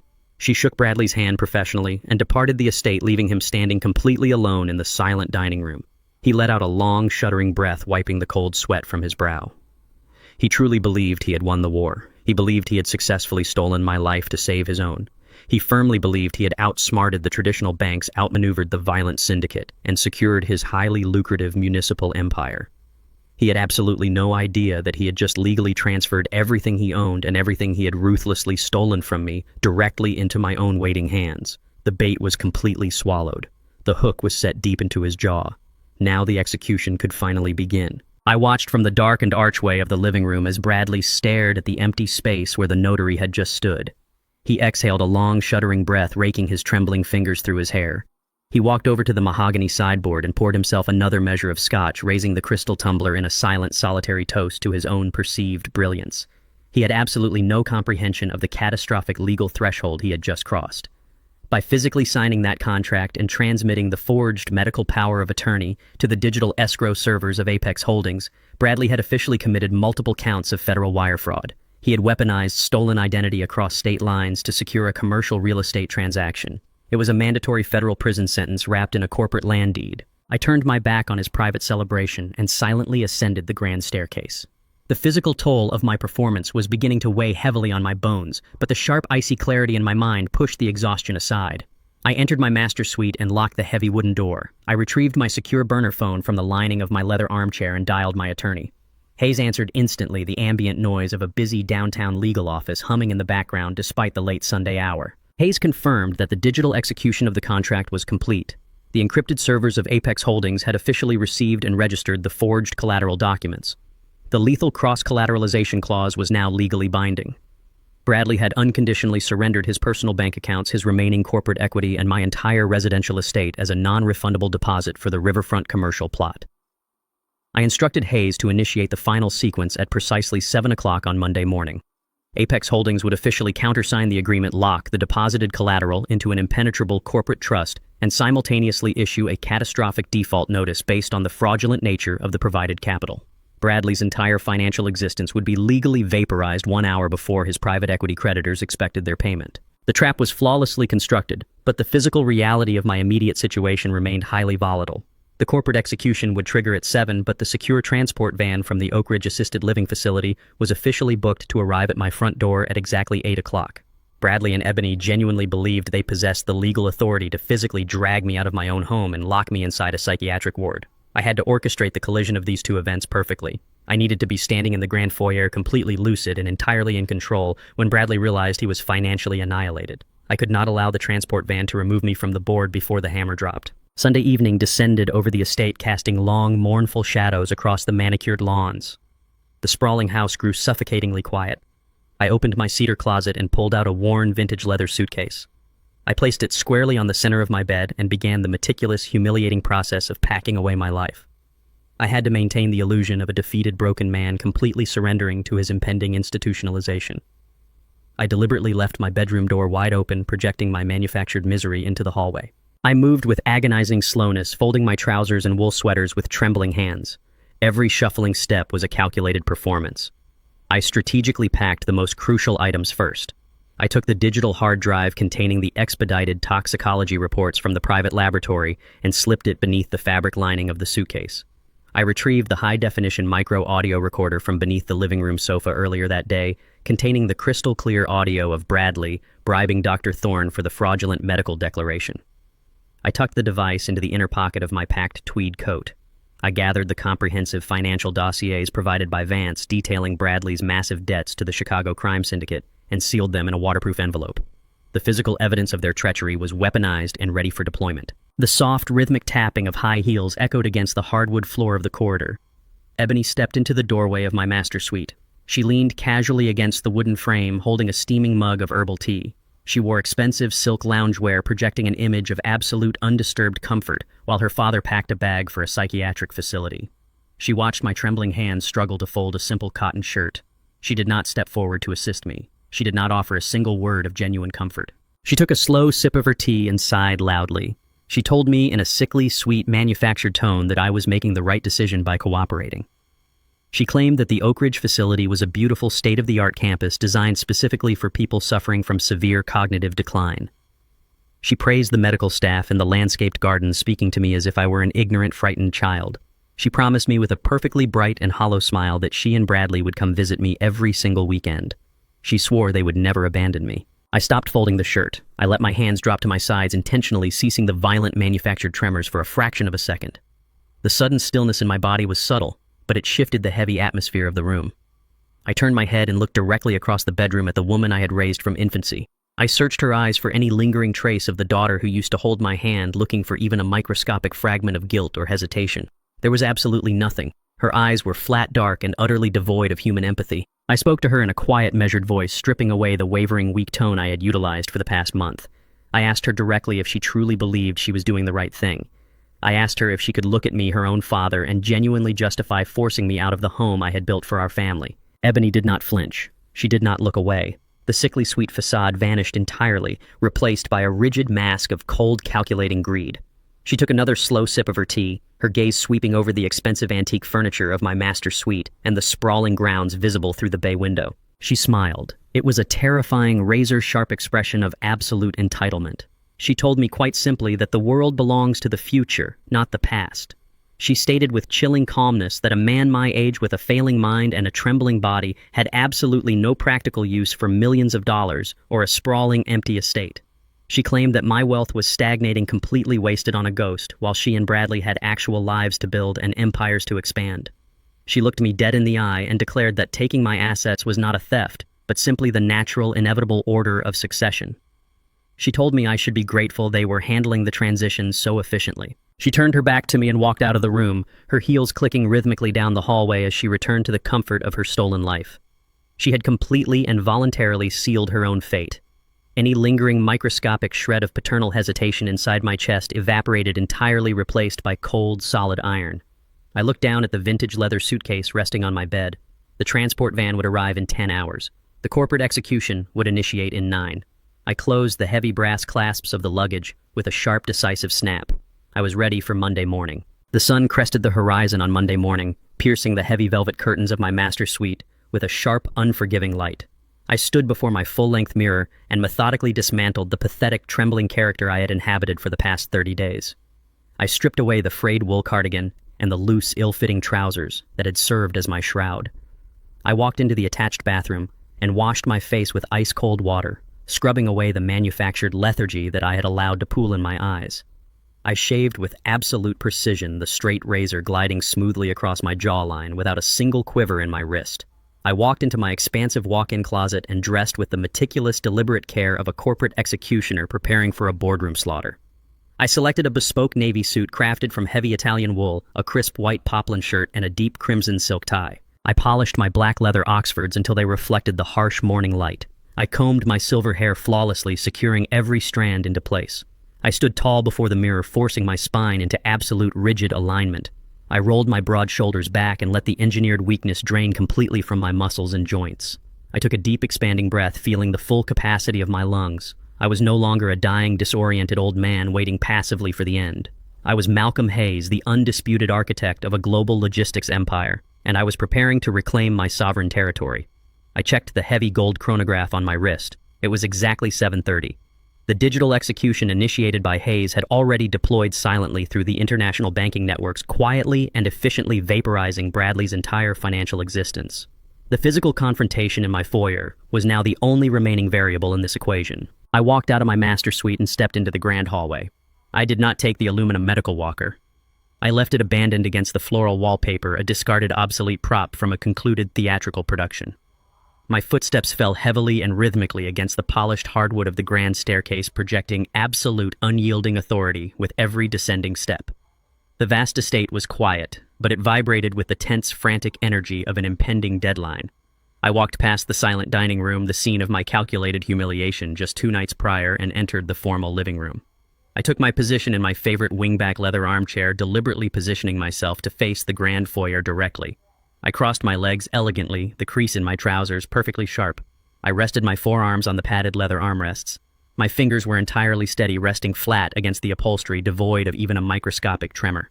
I sat in complete statuesque silence and waited for the butchers to arrive. At precisely 7:55, the heavy crunch of gravel signaled the arrival of the scheduled transport van. I watched through the front bay windows as the sterile white vehicle bearing the Oak Ridge Assisted Living logo parked aggressively in my circular driveway. 2 burly men in dark blue medical scrubs stepped out onto the cobblestones. They moved with the practiced, detached efficiency of orderlies accustomed to handling uncooperative, aggressive patients. They walked up the stone pathway, their heavy boots thudding against the steps. The doorbell chimed, a sharp, piercing sound that shattered the tranquil morning silence. Bradley practically sprinted down the hallway from the kitchen to answer the door. He was moving with the manic, breathless enthusiasm of a desperate man who firmly believed he had successfully cheated his own execution. He wore a sharp, tailored suit, clearly intending to head directly from my institutionalization to the bank to finalize his fraudulent municipal land acquisition. Ebony trailed lazily behind him, sipping casually from a stainless steel travel mug. She was dressed in expensive, form-fitting athletic wear, completely projecting the image of a woman heading to a morning Pilates class instead of permanently incarcerating her own father. Bradley yanked the heavy mahogany front door open, greeting the orderlies with a booming, overly cheerful voice. He shook their hands enthusiastically, thanking them for their prompt arrival. He loudly declared to the men that the patient was fully packed and ready for immediate transport, warning them casually that I might be experiencing a severe bout of morning confusion. He turned his back to the open doorway and marched into the center of the grand foyer. He grabbed the handle of my vintage leather suitcase, lifting it from the floor with a smug, triumphant grin plastered across his face. He held a thick stack of official legal papers tightly in his left hand, the fraudulent medical incompetence order signed by Dr. Thorne resting visibly on the very top. He turned his gaze toward the formal living room to summon me from my supposed state of vegetative decay, his mouth opening wide to bark a condescending, humiliating command. The words died instantly in his throat. He froze entirely in the center of the marble foyer, the heavy suitcase dangling awkwardly from his right hand. The triumphant, arrogant grin slid completely off his face, replaced by a momentary flash of profound, disorienting shock. He looked at the impeccably dressed, formidable man sitting perfectly still in the leather armchair. He blinked rapidly, his mind desperately struggling to reconcile the pathetic, drooling victim he had verbally abused at the dinner party with the sharply tailored, terrifyingly lucid patriarch staring back at him. Ebony stopped walking, her travel mug halting halfway to her lips. She stared at my steady, unmoving hands and my rigid, upright posture. For a fraction of a second, the fundamental lethal reality of their situation threatened to penetrate their blinding arrogance.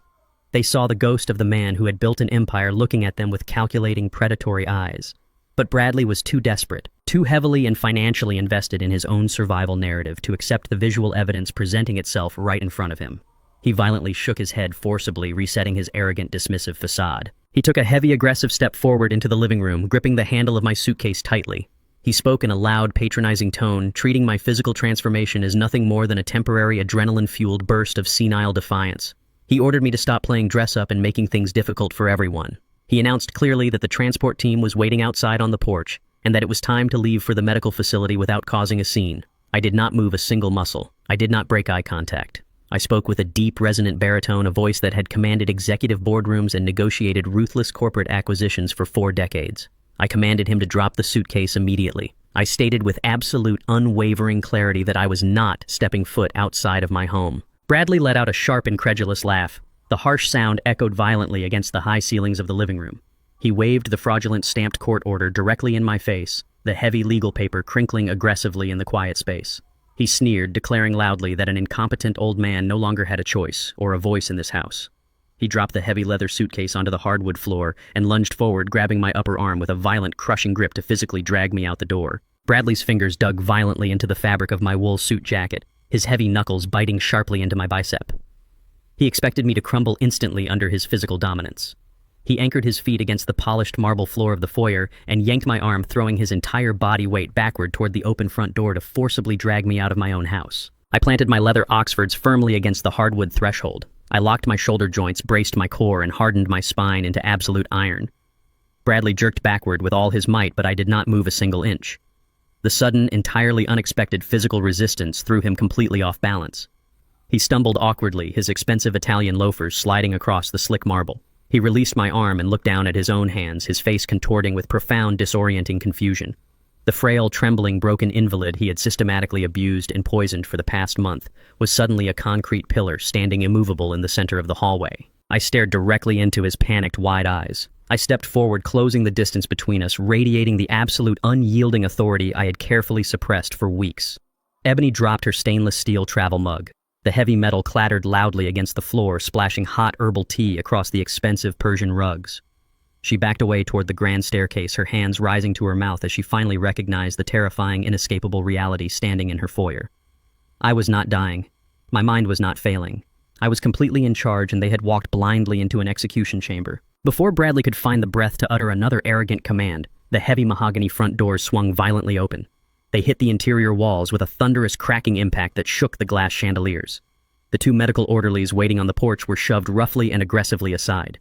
They stumbled down the exterior stone steps, raising their hands in immediate surrender as a new, overwhelming force invaded my estate. Attorney Hayes stepped over the threshold. He wore a pristine charcoal gray suit, his silver hair perfectly combed, projecting the cold, untouchable demeanor of a man who held all the execution codes. He did not come alone to this confrontation. 2 towering, fully uniformed city police officers flanked him, their hands resting cautiously near their duty belts, their eyes scanning the room to instantly secure the perimeter. Directly behind Hayes stood a sharp, imposing man in a dark trench coat wearing a gold badge clipped visibly to his belt. He possessed the clinical, terrifying presence of a federal investigator. The grand foyer fell into a suffocating, paralyzed silence. Bradley staggered backward, pressing his spine against the edge of the hallway console table. His eyes darted frantically between the armed police officers, the federal agent, and Hayes. His mind entirely warped by his own financial desperation and blinding greed, desperately attempted to construct a narrative that still ended in his victory. He refused to accept that his meticulously crafted illusion had shattered. He looked down at the fraudulent medical document clutched tightly in his left hand. He raised the thick stack of paper into the air like a shield. Bradley pointed a shaking, aggressive finger directly at me. He shouted at the uniformed officers, demanding they assist him immediately. He announced loudly that he was the legally appointed guardian of a severely mentally incompetent senior citizen. He claimed I was having a violent delusional episode and required immediate physical restraint for my own safety. He waved the paper bearing Dr. Thorne's forged signature, insisting it was a court-mandated, irrefutable order for my permanent institutionalization. He commanded the federal investigator to remove me from the premises instantly so he could finalize his urgent commercial real estate business downtown. Hayes did not flinch. He did not raise his voice to match Bradley's frantic, booming tirade. He simply stepped forward, positioning himself directly between Bradley and the open front door, blocking the only exit. Hayes looked at the fraudulent medical document waving in the air. He offered a thin, razor-sharp smile devoid of any actual amusement. He informed Bradley that the paper in his hand was entirely worthless and held absolutely zero legal weight. He stated in a smooth, conversational tone that Dr. Eris Thorne was currently sitting in a federal interrogation room downtown. Hayes explained that the corrupt physician was actively cooperating with authorities regarding his extensive multi-year history of medical forgery, insurance fraud, and taking untraceable cash bribes from desperate family members. Bradley's jaw went completely slack. The arrogant color drained from his face for the third time in 3 days, leaving his skin a sickly pale gray. His hand dropped slowly to his side, the forged medical document crinkling uselessly in his grip. He looked at Ebony, seeking any form of reassurance or an alternative escape route, but my daughter was frozen against the staircase railing. She was gripping the wooden banister so tightly her knuckles were completely white, her eyes wide with mounting undeniable terror. Hayes opened his sleek leather briefcase. He did not pull out a standard legal injunction or a simple residential eviction notice. He reached inside and extracted a thick, heavily bound dossier wrapped in red evidence tape. He stepped toward Bradley and shoved the heavy folder directly against his chest, forcing my son-in-law to take it with his trembling hands. Hayes announced the contents of the dossier with brutal clinical precision. He told Bradley he was holding the certified, independent toxicology report from a highly classified private chemical laboratory. Hayes detailed the exact molecular breakdown of the military-grade synthetic nerve agent that had been methodically introduced into my system. He explained the precise physiological timeline of the toxin to the entire room, outlining how the specific chemical was engineered to simulate rapid cognitive degradation and central nervous system failure before inevitably inducing fatal respiratory paralysis. He explicitly stated that it was not a medical mix-up or a careless prescription error. It was a calculated slow-drip murder weapon designed to secure a financial inheritance. Bradley opened the folder with erratic shaking fingers. His eyes frantically scanned the dense scientific chemical analysis and the absolute conclusion of intentional poisoning. He tried to speak, attempting to formulate a desperate lie to shield himself from the federal agent standing 2 feet away.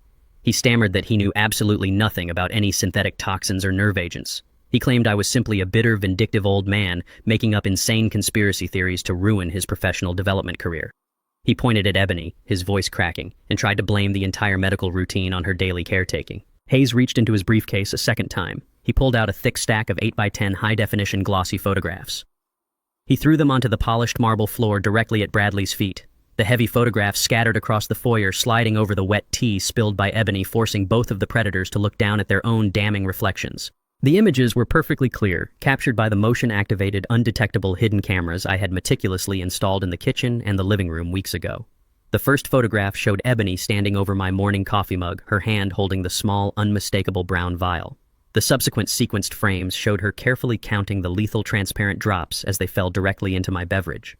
Another photograph taken from a slightly different angle displayed Bradley standing right beside her at the granite counter. He was watching his wife poison my drink with a cold, approving smirk, making him a completely undeniable, fully complicit accomplice to attempted murder. The federal investigator stepped forward, closing the final gap between himself and Bradley. He reached to his utility belt and unclasped a pair of heavy steel handcuffs. The metallic clicking sound echoed loudly in the silent foyer. The investigator stated in a deep, uncompromising voice that they had already reviewed the audio recordings of Bradley bribing the corrupt doctor for the fraudulent medical paperwork. He informed my son-in-law that they possessed the intercepted conversations confirming his plan to physically drag me out of my house and seize my assets to pay off a violent criminal syndicate. Bradley looked down at the photographs of his wife poisoning my coffee.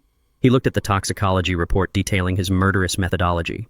He looked at the federal agent preparing to arrest him for wire fraud and attempted homicide. The ultimate crushing weight of his absolute failure finally shattered his mind. He was completely out of moves, out of time, and out of lies. Ebony's face contorted, the refined mask of the socialite crumbling into a landscape of panicked blotches. She clutched her throat, her breath coming in shallow, ragged bursts as the weight of the high-definition evidence settled upon her. Bradley, however, refused to surrender to the gravity of his situation. He shook the stack of legal papers toward the federal investigator, his voice rising into a shrill, hysterical pitch. He claimed the video stills were elaborate digital fabrications, clever deepfakes designed by a senile, vengeful man to sabotage his legitimate business operations. He shouted that the medical power of attorney remained valid, insisting that his legal authority over the estate superseded any petty manufactured evidence. He demanded the police remove me from the premises, his eyes darting wildly toward the front door as if he could manifest a way out of the foyer through sheer willpower alone. Hayes took a deliberate step toward Bradley, his movements fluid and unhurried. He produced a tablet from his briefcase, tapping the screen with cold, precise motions. He informed Bradley that the bank had identified multiple instances of systemic identity theft involving the fraudulent medical documents and the unauthorized redirection of my personal pension funds. As of 3 minutes ago, the financial institution had officially frozen every account under Bradley's name, including the joint accounts he shared with Ebony. The access codes, the digital signatures, and the corporate credit lines were all null and void. Hayes then withdrew 2 heavy stamped legal documents from his briefcase and pressed them into Bradley's limp hands. He formally served them with a 24-hour eviction notice, citing the immediate termination of their residential rights based on the evidence of criminal financial exploitation. Bradley let out a wet, desperate sound that hovered somewhere between a sob and a laugh. He gripped the eviction notice with white-knuckled intensity, his eyes burning with a manic, defiant light. He sneered at me, his lip curling in a display of pathetic arrogance. He told Hayes that he did not care about the house or the eviction notice. He boasted that the residential property was nothing but a temporary staging ground for his real power. He informed us that his commercial land acquisition in the Riverfront District was finalized that very morning. He claimed that the massive, lucrative municipal contract was now in his grasp, and that this deal was worth hundreds of times the value of my pathetic estate.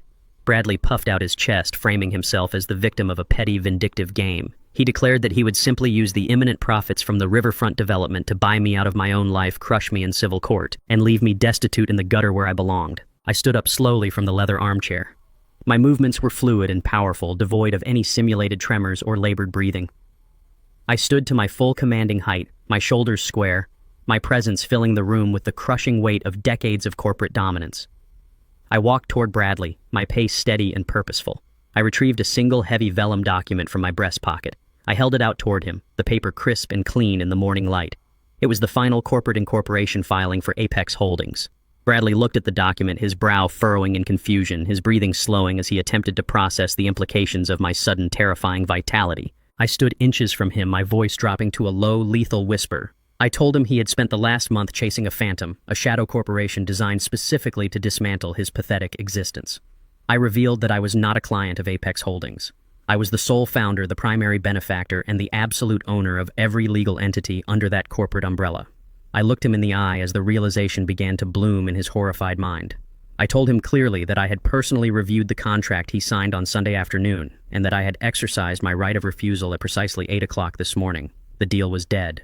The collateral he had pledged was now locked in a permanent escrow hold that could not be reversed.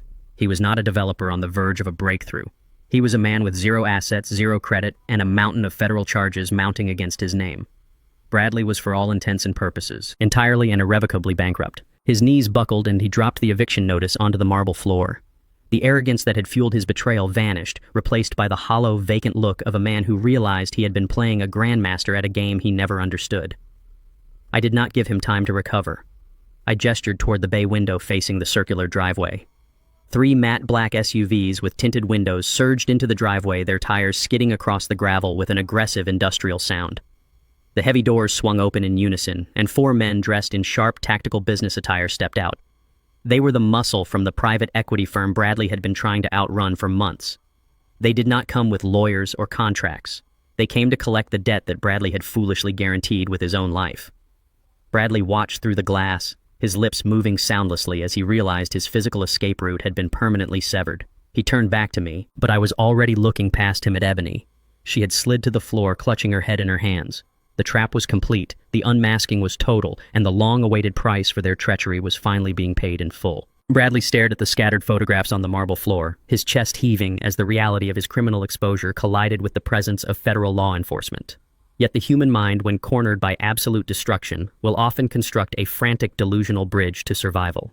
Bradley violently tore his gaze away from the glossy images of his wife poisoning my coffee. He snapped his head upward, his eyes wide and burning with a manic, feverish light. He refused to surrender. He refused to accept that a man he viewed as a decaying stepping stone had orchestrated his downfall.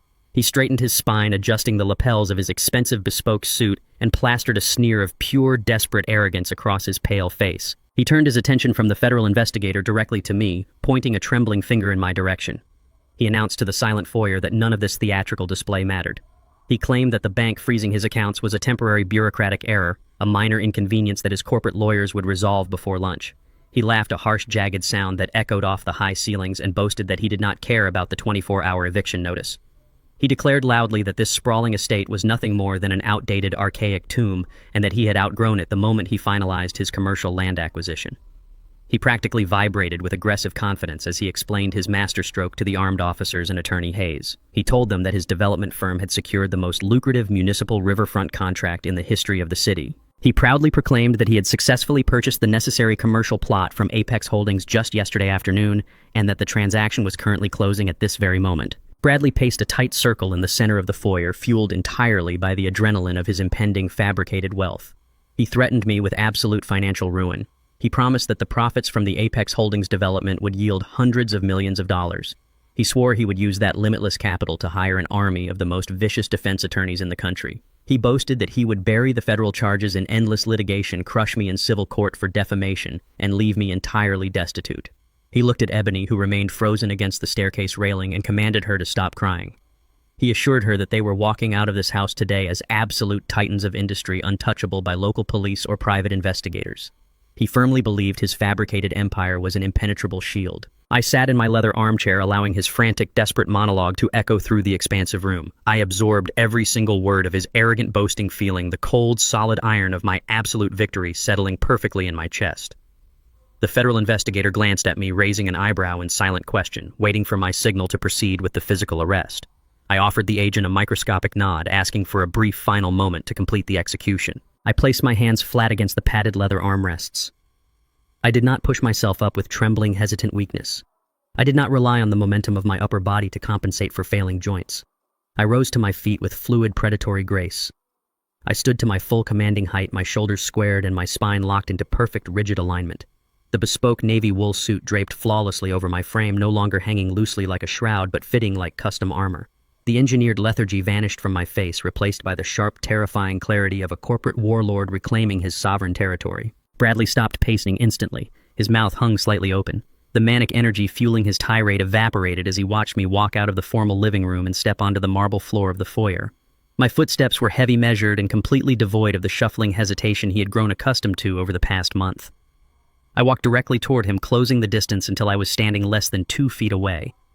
The sheer physical intimidation of a man who had ruthlessly built and dismantled global logistics empires forced Bradley to take a half-step backward. His eyes darted nervously across my sharp, unyielding expression, his mind desperately struggling to process the sudden, impossible vitality radiating from my presence. I reached inside the breast pocket of my suit jacket. I moved slowly, ensuring he saw every deliberate motion. I retrieved a single heavy vellum document folded neatly in thirds. I held the crisp white paper out toward him. Bradley stared at it, his hands shaking as he hesitantly reached forward to take it. I commanded him to read it aloud. I demanded he look closely at the corporate seals, the dates of incorporation, and the primary benefactor listed on the executive registry. Bradley opened the document. His eyes scanned the dense legal text. I watched his pupils track back and forth across the page, his breathing growing increasingly shallow with every sentence he digested. The document was the official, certified Articles of Incorporation for Apex Holdings. It detailed the exact corporate structure of the shadow entity he had been desperately negotiating with for the past 72 hours. It explicitly listed the sole proprietor, the primary shareholder, and the absolute chief executive officer of the corporation. The name printed in bold black ink at the bottom of the page was Malcolm Hayes. Bradley let out a choked, hollow gasp. He looked up from the vellum paper, his eyes completely wide with raw, unadulterated terror. The cognitive dissonance was entirely shattering his reality. He could not reconcile the fact that the faceless multinational conglomerate that controlled his municipal destiny was entirely owned by the man he had been actively poisoning. I did not raise my voice. I spoke in a low, even baritone that carried perfectly through the silent foyer, ensuring the police officers, the federal agent, and my treacherous daughter heard every single syllable of his destruction. I informed Bradley that I had tracked his mounting catastrophic debts to the Chicago private equity syndicate for months. I explained that I knew exactly which municipal contract he was desperately targeting to save his own life. I revealed that I had personally established Apex Holdings over a year ago, specifically to quietly acquire every viable plot of commercial riverfront land in the city district, creating a complete and absolute monopoly. I told him that I had watched him take the bait, funneling his terror into a blind, reckless negotiation with a corporate ghost. Bradley shook his head frantically, holding the document with white-knuckled desperation. He stammered that the deal was already signed. He claimed that the notary had finalized the corporate purchase agreement on Sunday and that the digital deed was currently locked in escrow. He insisted, his voice cracking with hysteria, that he legally owned the land and the municipal contract was secure. I smiled. It was a cold, merciless expression. I informed my son-in-law that an escrow deposit is only legally binding upon the final countersigned approval of the seller. I raised my left arm and checked my heavy gold chronograph. I announced to the room that at precisely 8 o'clock this morning, 15 minutes before the transport van arrived to take me away, I had officially and permanently rejected his purchase contract. The color vanished entirely from Bradley's face. He staggered backward, hitting the console table behind him, knocking a crystal vase to the floor, where it shattered into 100 jagged pieces. I stepped forward again, refusing to let him escape the crushing weight of his reality. I explained the exact mechanics of the lethal cross-collateralization clause he had blindly signed the day prior. I detailed how his rejected contract automatically triggered an absolute non-negotiable default. I told him that his multi-million-dollar deposit was entirely forfeit. Furthermore, the fraudulent medical power of attorney he had utilized to leverage my residential estate was officially flagged as criminal forgery by the banking system. I spoke the final killing words with absolute surgical precision. I told Bradley that he possessed zero remaining Capital Zero corporate assets and zero legal leverage. I told him he was completely, irrevocably, and devastatingly bankrupt. He dropped the incorporation document. The heavy vellum paper fluttered slowly to the marble floor, landing silently beside the glossy photographs of his wife holding a vial of synthetic nerve agent. Bradley raised his hands to his head, his fingers gripping his hair as he let out a long, ragged sound of absolute defeat. The fabricated empire he had built in his mind collapsed into dust. He had no money to hire defense attorneys. He had no leverage to negotiate a plea deal. He had absolutely nothing left to offer the world. The silence in the foyer was broken by a deep, aggressive, mechanical rumble emanating from the front of the estate. I turned my body slightly, gesturing toward the expansive bay window facing the circular driveway. Bradley slowly turned his head, his eyes tracking my movement. The white medical transport van had hastily reversed out of the driveway, fleeing the presence of federal law enforcement. In its place, 3 massive matte black SUVs equipped with heavy reinforced grilles and darkly tinted windows surged onto the cobblestones. The heavy vehicles moved with military precision, sliding aggressively into position to completely block Bradley's sleek luxury car. The engines idled with a low, menacing growl. The heavy doors swung open in perfect unison. 4 massive men stepped out onto the driveway. They did not wear police uniforms or federal badges. They wore sharp, dark tactical business suits, their presence projecting a quiet, lethal violence that required absolutely no introduction. They were the collection enforcers dispatched by the ruthless Chicago private equity syndicate. Tuesday was their immovable, non-negotiable deadline, and they had arrived precisely on schedule to collect the staggering debt Bradley had guaranteed with his life. They did not carry legal briefcases or eviction notices. They stood silently by the black SUVs, their cold, impassive eyes locked directly on the front door of the estate, waiting patiently for the bankrupt developer to step outside. Bradley stared through the thick glass of the bay window, his breath fogging the pain. His entire body began to shake violently, a genuine, uncontrollable tremor born of absolute primal terror. He realized in that agonizing second that federal prison was no longer the worst possible outcome of his day. He turned back to look at me, his eyes wide, silently begging for a salvation he knew I would never provide. I simply adjusted the cuffs of my Navy suit and nodded toward the federal investigator. The trap was completely sprung and the butchers were waiting outside. The air in the grand foyer was thick, stagnant with the sudden, violent collapse of Bradley's fabricated empire. Ebony remained plastered against the polished wood of the grand staircase banister. Her gaze darted frantically from the heavy corporate incorporation document lying on the marble floor to the federal investigator, and finally out through the bay window to the tinted glass of the black SUVs idling menacingly in our circular driveway. The meticulously curated reality of her wealthy, insulated life shattered into razor-sharp fragments in a matter of seconds. Her manicured hands flew to her throat as her breath hitched, escalating rapidly into harsh, jagged gasps. She was actively hyperventilating, her chest heaving beneath her expensive silk and athletic wear. She was furiously calculating the sheer magnitude of the devastation. She saw the absolute ruin of her husband, the total loss of the estate, and the undeniable, terrifying presence of federal law enforcement closing the perimeter. The survival instinct of a cornered predator overrode any lingering shred of marital loyalty she might have possessed. Ebony pushed herself away from the staircase with a sudden, violent burst of energy. She did not rush to her husband's side to offer comfort or solidarity in the face of his absolute destruction. Instead, she took 3 rapid, frantic steps away from him, physically severing their partnership in front of the armed police officers. Her voice tore through the heavy silence of the foyer, shrill and entirely consumed by panic. She pointed a trembling, perfectly manicured finger directly at Bradley's chest. She screamed that she had absolutely no knowledge of any corporate fraud or financial manipulation. She shrieked that she was completely ignorant of Apex Holdings, the massive syndicate debts, and the forged commercial real estate contracts. She cast herself instantly as the oblivious, manipulated spouse, desperately attempting to build a firewall of denial between herself and the impending federal indictments. Bradley slowly turned his head to look at the woman he had conspired with for months. His jaw hung slack, his eyes reflecting a new, deeper layer of hollow shock. He had expected to fight the authorities, and he had expected the brutal reckoning of the men waiting outside, but he had never anticipated the immediate ruthless betrayal of his own wife. He opened his mouth to argue to drag her down into the abyss alongside him, but his vocal cords failed to produce a single sound. Ebony did not give him the opportunity to recover his senses. The federal investigator stepped forward, his expression carved from stone, and calmly pointed a finger down at the glossy, high-definition photographs scattered across the marble floor. The images clearly depicted Ebony meticulously dropping the synthetic nerve agent into my morning coffee. The physical evidence of her direct lethal involvement was undeniably absolute. Faced with the irrefutable visual proof of her crimes, Ebony instantly pivoted her narrative strategy without a single moment of hesitation.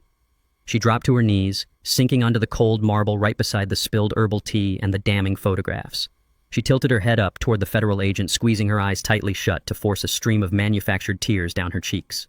She let out a loud theatrical sob, shifting the blame entirely onto Bradley. She claimed with a cracking hysterical voice that she had absolutely no idea the vial contained a deadly military-grade toxin.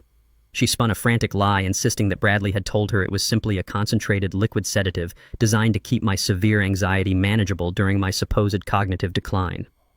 When the federal agent did not react to her pathetic performance, her desperation amplified into sheer unadulterated viciousness. She escalated her fabricated defense rapidly, claiming that Bradley had physically threatened her for months. She shrieked that he was a monster, a desperate violent man drowning in syndicate debt, who had forced her to administer the drops against her explicit will.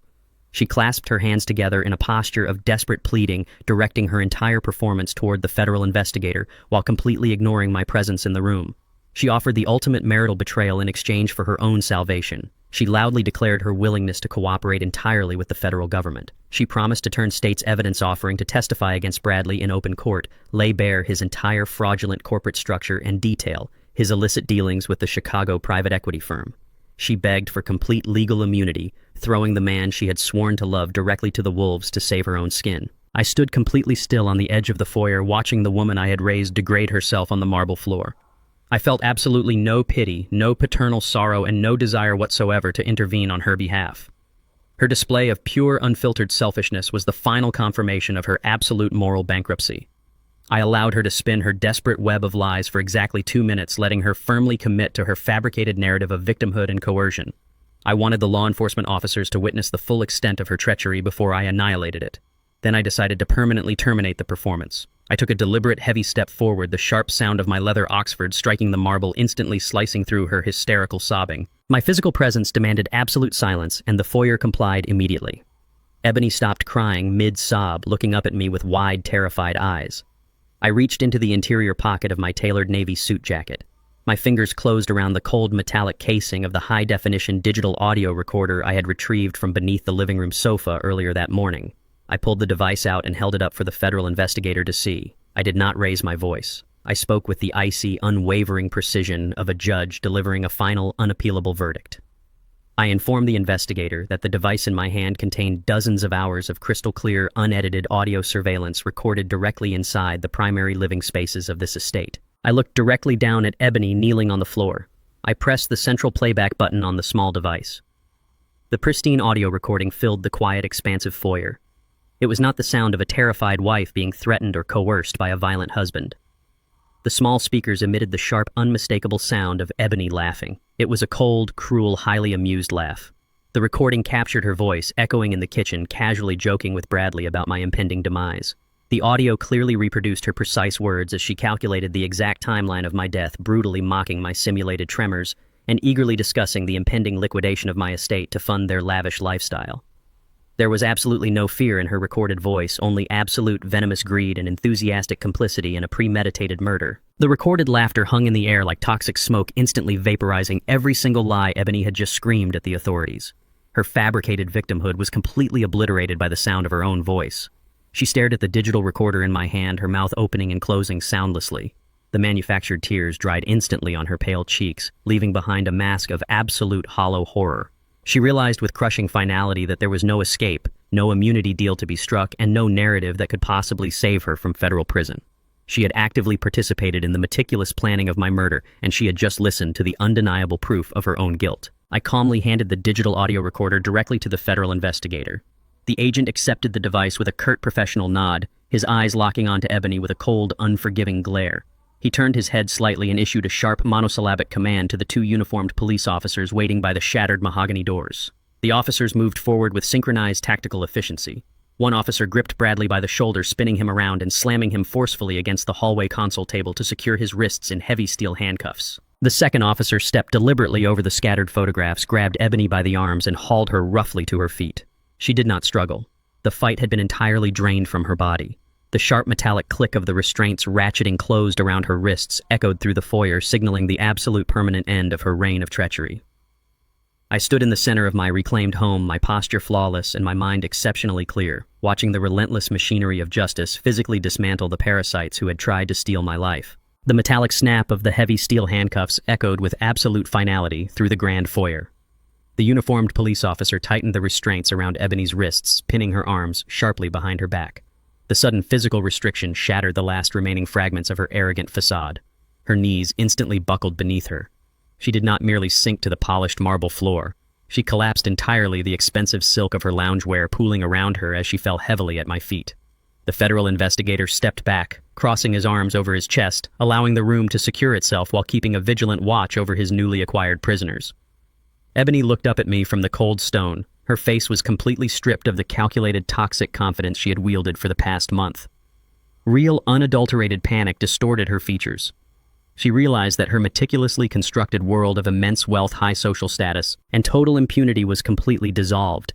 She was no longer a prominent local socialite eagerly awaiting a massive inheritance. She was a documented, thoroughly exposed felon facing decades in a federal penitentiary. She began to weep.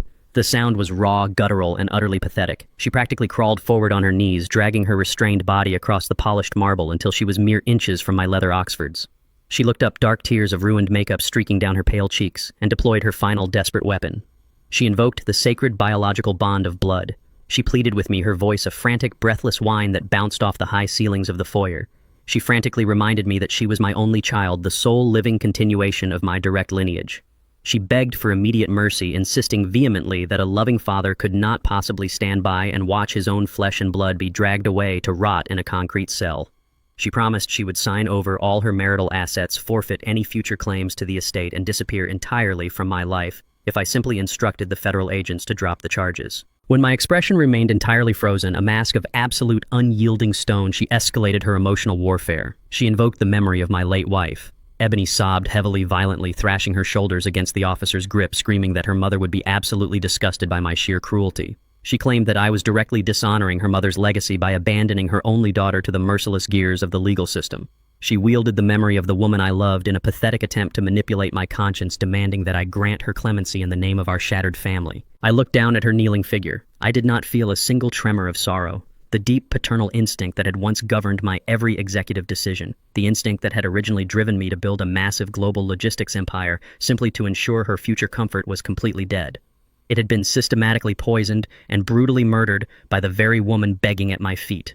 I spoke with a deep, resonant voice completely devoid of warmth, anger, or pity. I delivered my verdict with the clinical, terrifying precision of a surgeon excising a necrotic tumor from a healthy body. I told her that invoking her mother's name to shield herself from a murder charge was the ultimate unforgivable insult. I reminded her clearly that my wife had possessed absolute, unshakable moral integrity. I stated that her mother would have violently and permanently rejected a daughter capable of conspiring to drug her own father into a state of simulated dementia for a commercial real estate deposit. I looked directly into her terrified, weeping eyes, ensuring she felt the full crushing weight of my judgment. I stated with absolute clarity that sharing a genetic sequence is merely a biological coincidence. I told her that blood simply makes people related, but absolute, unwavering loyalty is the only thing that actually constructs a family. I explained that she had permanently severed our bloodline the exact fraction of a second she poured that synthetic nerve agent into my morning coffee. I raised my voice, shifting my gaze to ensure the federal investigator and the armed police officers heard my official, uncompromising declaration. I formally and permanently disowned her. I stated for the official legal record that the woman kneeling on the floor was absolutely nothing to me but a convicted felon awaiting state transport. Bradley watched this brutal, definitive severance from his position pinned against the heavy wooden hallway console table. The uniformed officer holding him had momentarily shifted his physical weight, his attention drawn toward Ebony's hysterical, weeping breakdown on the floor. Bradley's mind completely fractured by the absolute loss of his corporate wealth, the impending federal indictment, and the terrifying presence of the Chicago syndicate collectors, waiting right outside the front door, simply snapped under the immense pressure. He realized with blinding clarity that appealing to my mercy was entirely futile. He possessed no legal defense, no financial leverage, and no physical protection. Walking out the front exit meant falling directly into the hands of ruthless private equity enforcers who would extract their payment in blood. Remaining in the foyer meant immediate federal incarceration. Driven by raw, blind animal panic, Bradley violently twisted his torso. He slammed his heavy elbow directly into the police officer's chest, utilizing the element of total surprise to break the physical hold. He did not run toward the front door. He spun around wildly and sprinted frantically down the grand hallway. His leather shoes slipped erratically on the polished hardwood as he bolted desperately toward the heavy glass doors of the back stone patio. He chose the blind darkness and the sprawling acreage of the rear estate over the certain executioners waiting in the driveway, launching himself headlong into a completely doomed flight for survival. Bradley's shoulder hit the heavy glass of the back patio doors with the desperate, uncoordinated force of a trapped animal. The brass handle gave way under his frantic assault, sending the heavy doors crashing outward against the exterior stone walls. He stumbled onto the expansive limestone patio, his expensive Italian loafers skidding dangerously across the dew-slicked surface. He did not look back. He abandoned his weeping wife, his fabricated corporate empire, and every shred of his carefully curated arrogance in a blind, pathetic sprint for sheer survival. I did not give chase. I had never needed to raise my voice or break into a sweat to dismantle my enemies, and I certainly was not going to start now. I simply adjusted my jacket, turned away from the foyer where Ebony was still sobbing brokenly on the marble floor, and walked through the formal dining room with measured, deliberate steps. I passed the long mahogany table, my pace steady and unhurried, guided by the absolute certainty of my strategic architecture. I entered the gourmet kitchen and approached the large bay window that provided a panoramic, unobstructed view of the meticulously landscaped backyard and the high red brick perimeter wall that separated the estate from the rear service alleyway. Through the pristine glass, I watched the final humiliating act of Bradley's downfall unfold. He was sprinting across the manicured lawn, tearing through the perfectly arranged rose bushes and trampling the imported orchids. His tailored suit jacket billowed wildly behind him, catching on the thorny branches and ripping at the seams. He was not an athlete. He was a soft, pampered parasite accustomed to air-conditioned boardrooms and expensive lunches. His lungs heaved visibly, even from my vantage point, his legs pumping with raw, unadulterated panic as he covered the 70 yards of open grass. He believed in his fractured, desperate state that the private equity collectors were isolated to the front driveway.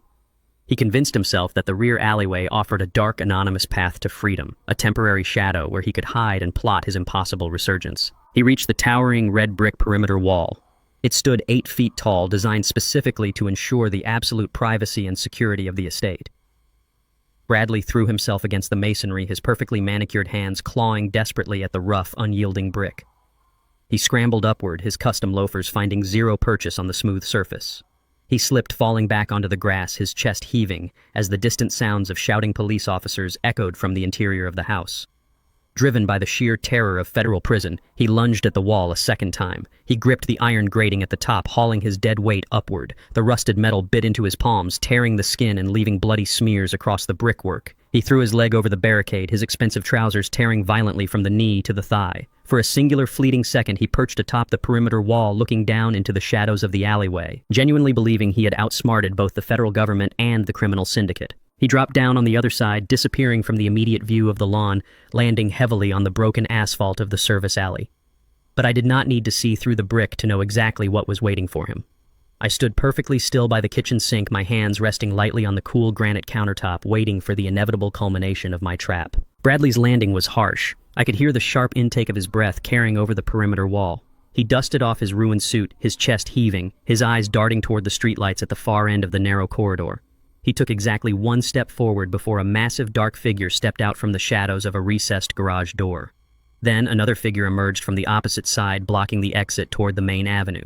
2 more men matching the exact physical description of the enforcers waiting in the front driveway stepped out from the darkness directly behind him.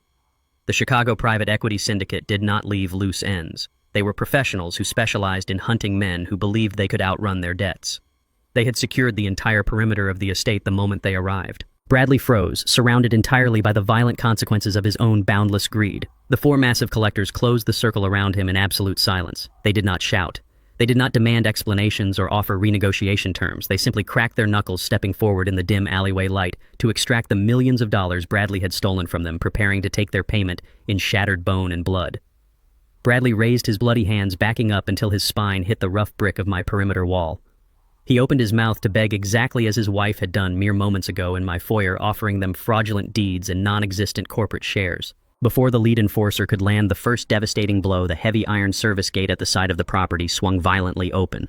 The federal investigator, flanked by 3 armed municipal police officers, poured into the alleyway with their weapons drawn and tactical flashlights blinding the narrow corridor. The blinding white light illuminated Bradley's terrified, bleeding face and the dark, imposing figures of the syndicate collectors. The investigator shouted a sharp, authoritative command ordering everyone to freeze and place their hands against the brick wall. The private equity enforcers were brutal men, but they were not foolish enough to engage in a physical shootout with federal agents over a bankrupt developer.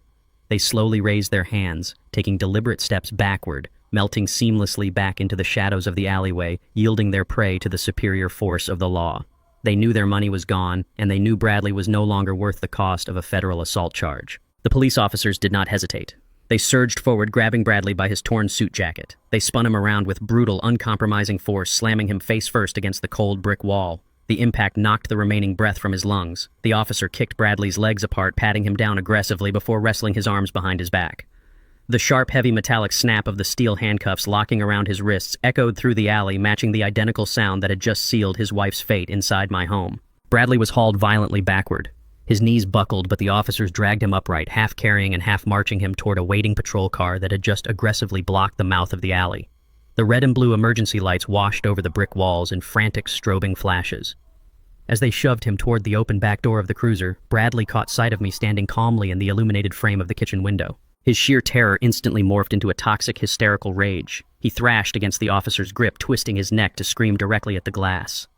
He spat venomous obscenities into the cold morning air, his face contorted in absolute madness. He shrieked that I had set him up, that this was a massive, illegal conspiracy. He screamed promises of endless litigation, swearing at the top of his lungs that he would sue me for entrapment, that he would destroy my legacy from a prison cell, and that I would pay for humiliating him. I did not react. I did not offer a victorious smile or a mock salute. I simply looked at him with the cold, clinical detachment one reserves for an eradicated pest. The police officer shoved Bradley's head down roughly, forcing him into the cramped, plastic-lined back seat of the cruiser, and slammed the heavy door shut. The thick glass instantly severed the sound of his hysterical screaming. I watched the patrol car reverse out of the alley, its flashing lights fading rapidly into the distance as it transported the architect of my attempted murder toward his permanent ruin. I turned away from the window. I walked slowly through the quiet, expansive corridors of my estate, the silence finally pure and untainted by their poisonous presence. I reached the grand foyer, stepped past the spot where Ebony had wept, grasped the heavy brass handle of the mahogany front door, and firmly, decisively locked the deadbolt. 6 months passed since the heavy mahogany door clicked shut on my former life. The federal trial was swift, brutal, and entirely devoid of the theatrical suspense Bradley had once arrogantly promised. The sheer volume of digital surveillance audio bank records and the damning toxicology report left their defense attorneys with absolutely nothing to leverage. Bradley and Ebony were both sentenced to 20 years in federal prison without the possibility of early parole. Their convictions spanned a devastating spectrum of elder financial abuse, systemic wire fraud, and premeditated attempted murder. The gavel's final strike echoed in the silent courtroom, finalizing the destruction of my own bloodline. The emotional aftermath of actively dismantling my family to preserve my own life was a complex, heavy burden, yet it was a necessary excision of a lethal tumor. I did not allow the emotional weight to stall my momentum. I turned my attention to the financial wreckage Bradley had left in his desperate wake. Utilizing the absolute liquidity of Apex Holdings, I systematically swept through his corporate debris. I purchased Bradley's remaining debt-riddled shell companies for literal pennies on the dollar, absorbing their few viable assets into my own portfolio and permanently liquidating the rest. I completely erased his corporate footprint from the municipal registry, transforming his entire professional legacy into a minor forgotten footnote within my empire. During this period of meticulous reconstruction, I found an unexpected sanctuary in the company of my neighbor Sylvia. She had witnessed the chaotic extraction of my daughter and son-in-law from across the manicured lawns, and had offered her quiet, unwavering support during the most vulnerable weeks of the federal investigation. We built a genuine friendship rooted in mutual respect and shared quietude, entirely free from the toxic transactional nature that had defined my relationship with Ebony. On a mild autumn evening, Sylvia and I sat together on the wide, wraparound porch of my estate. The sun dipped slowly behind the ancient oak trees, casting long golden shadows across the flawless, undisturbed lawn. We shared a pot of freshly brewed Earl Grey tea, the fragrant steam curling peacefully into the crisp air. I looked out over the property that had nearly become my tomb, fully comprehending the magnitude of the exchange. I had lost a toxic, murderous daughter, but I had successfully protected my hard-earned legacy, secured my home, and reclaimed my absolute dignity. I reached forward and lifted the delicate porcelain teacup from its saucer. I held it in the air for a brief reflective moment. My hands did not shake at all. The absolute stillness of my fingers was the ultimate testament to my victory. The sprawling estate was entirely quiet, but the silence inside my home was no longer a suffocating, isolated burden. It was a profound, hard-earned peace. If you found Malcolm's journey of reclaiming his power and dignity inspiring, please leave a like, subscribe to the channel, and share your thoughts in the comments below. Share your own experiences with setting ruthless boundaries to protect your peace, and stay tuned for more thrilling narratives of justice and revenge.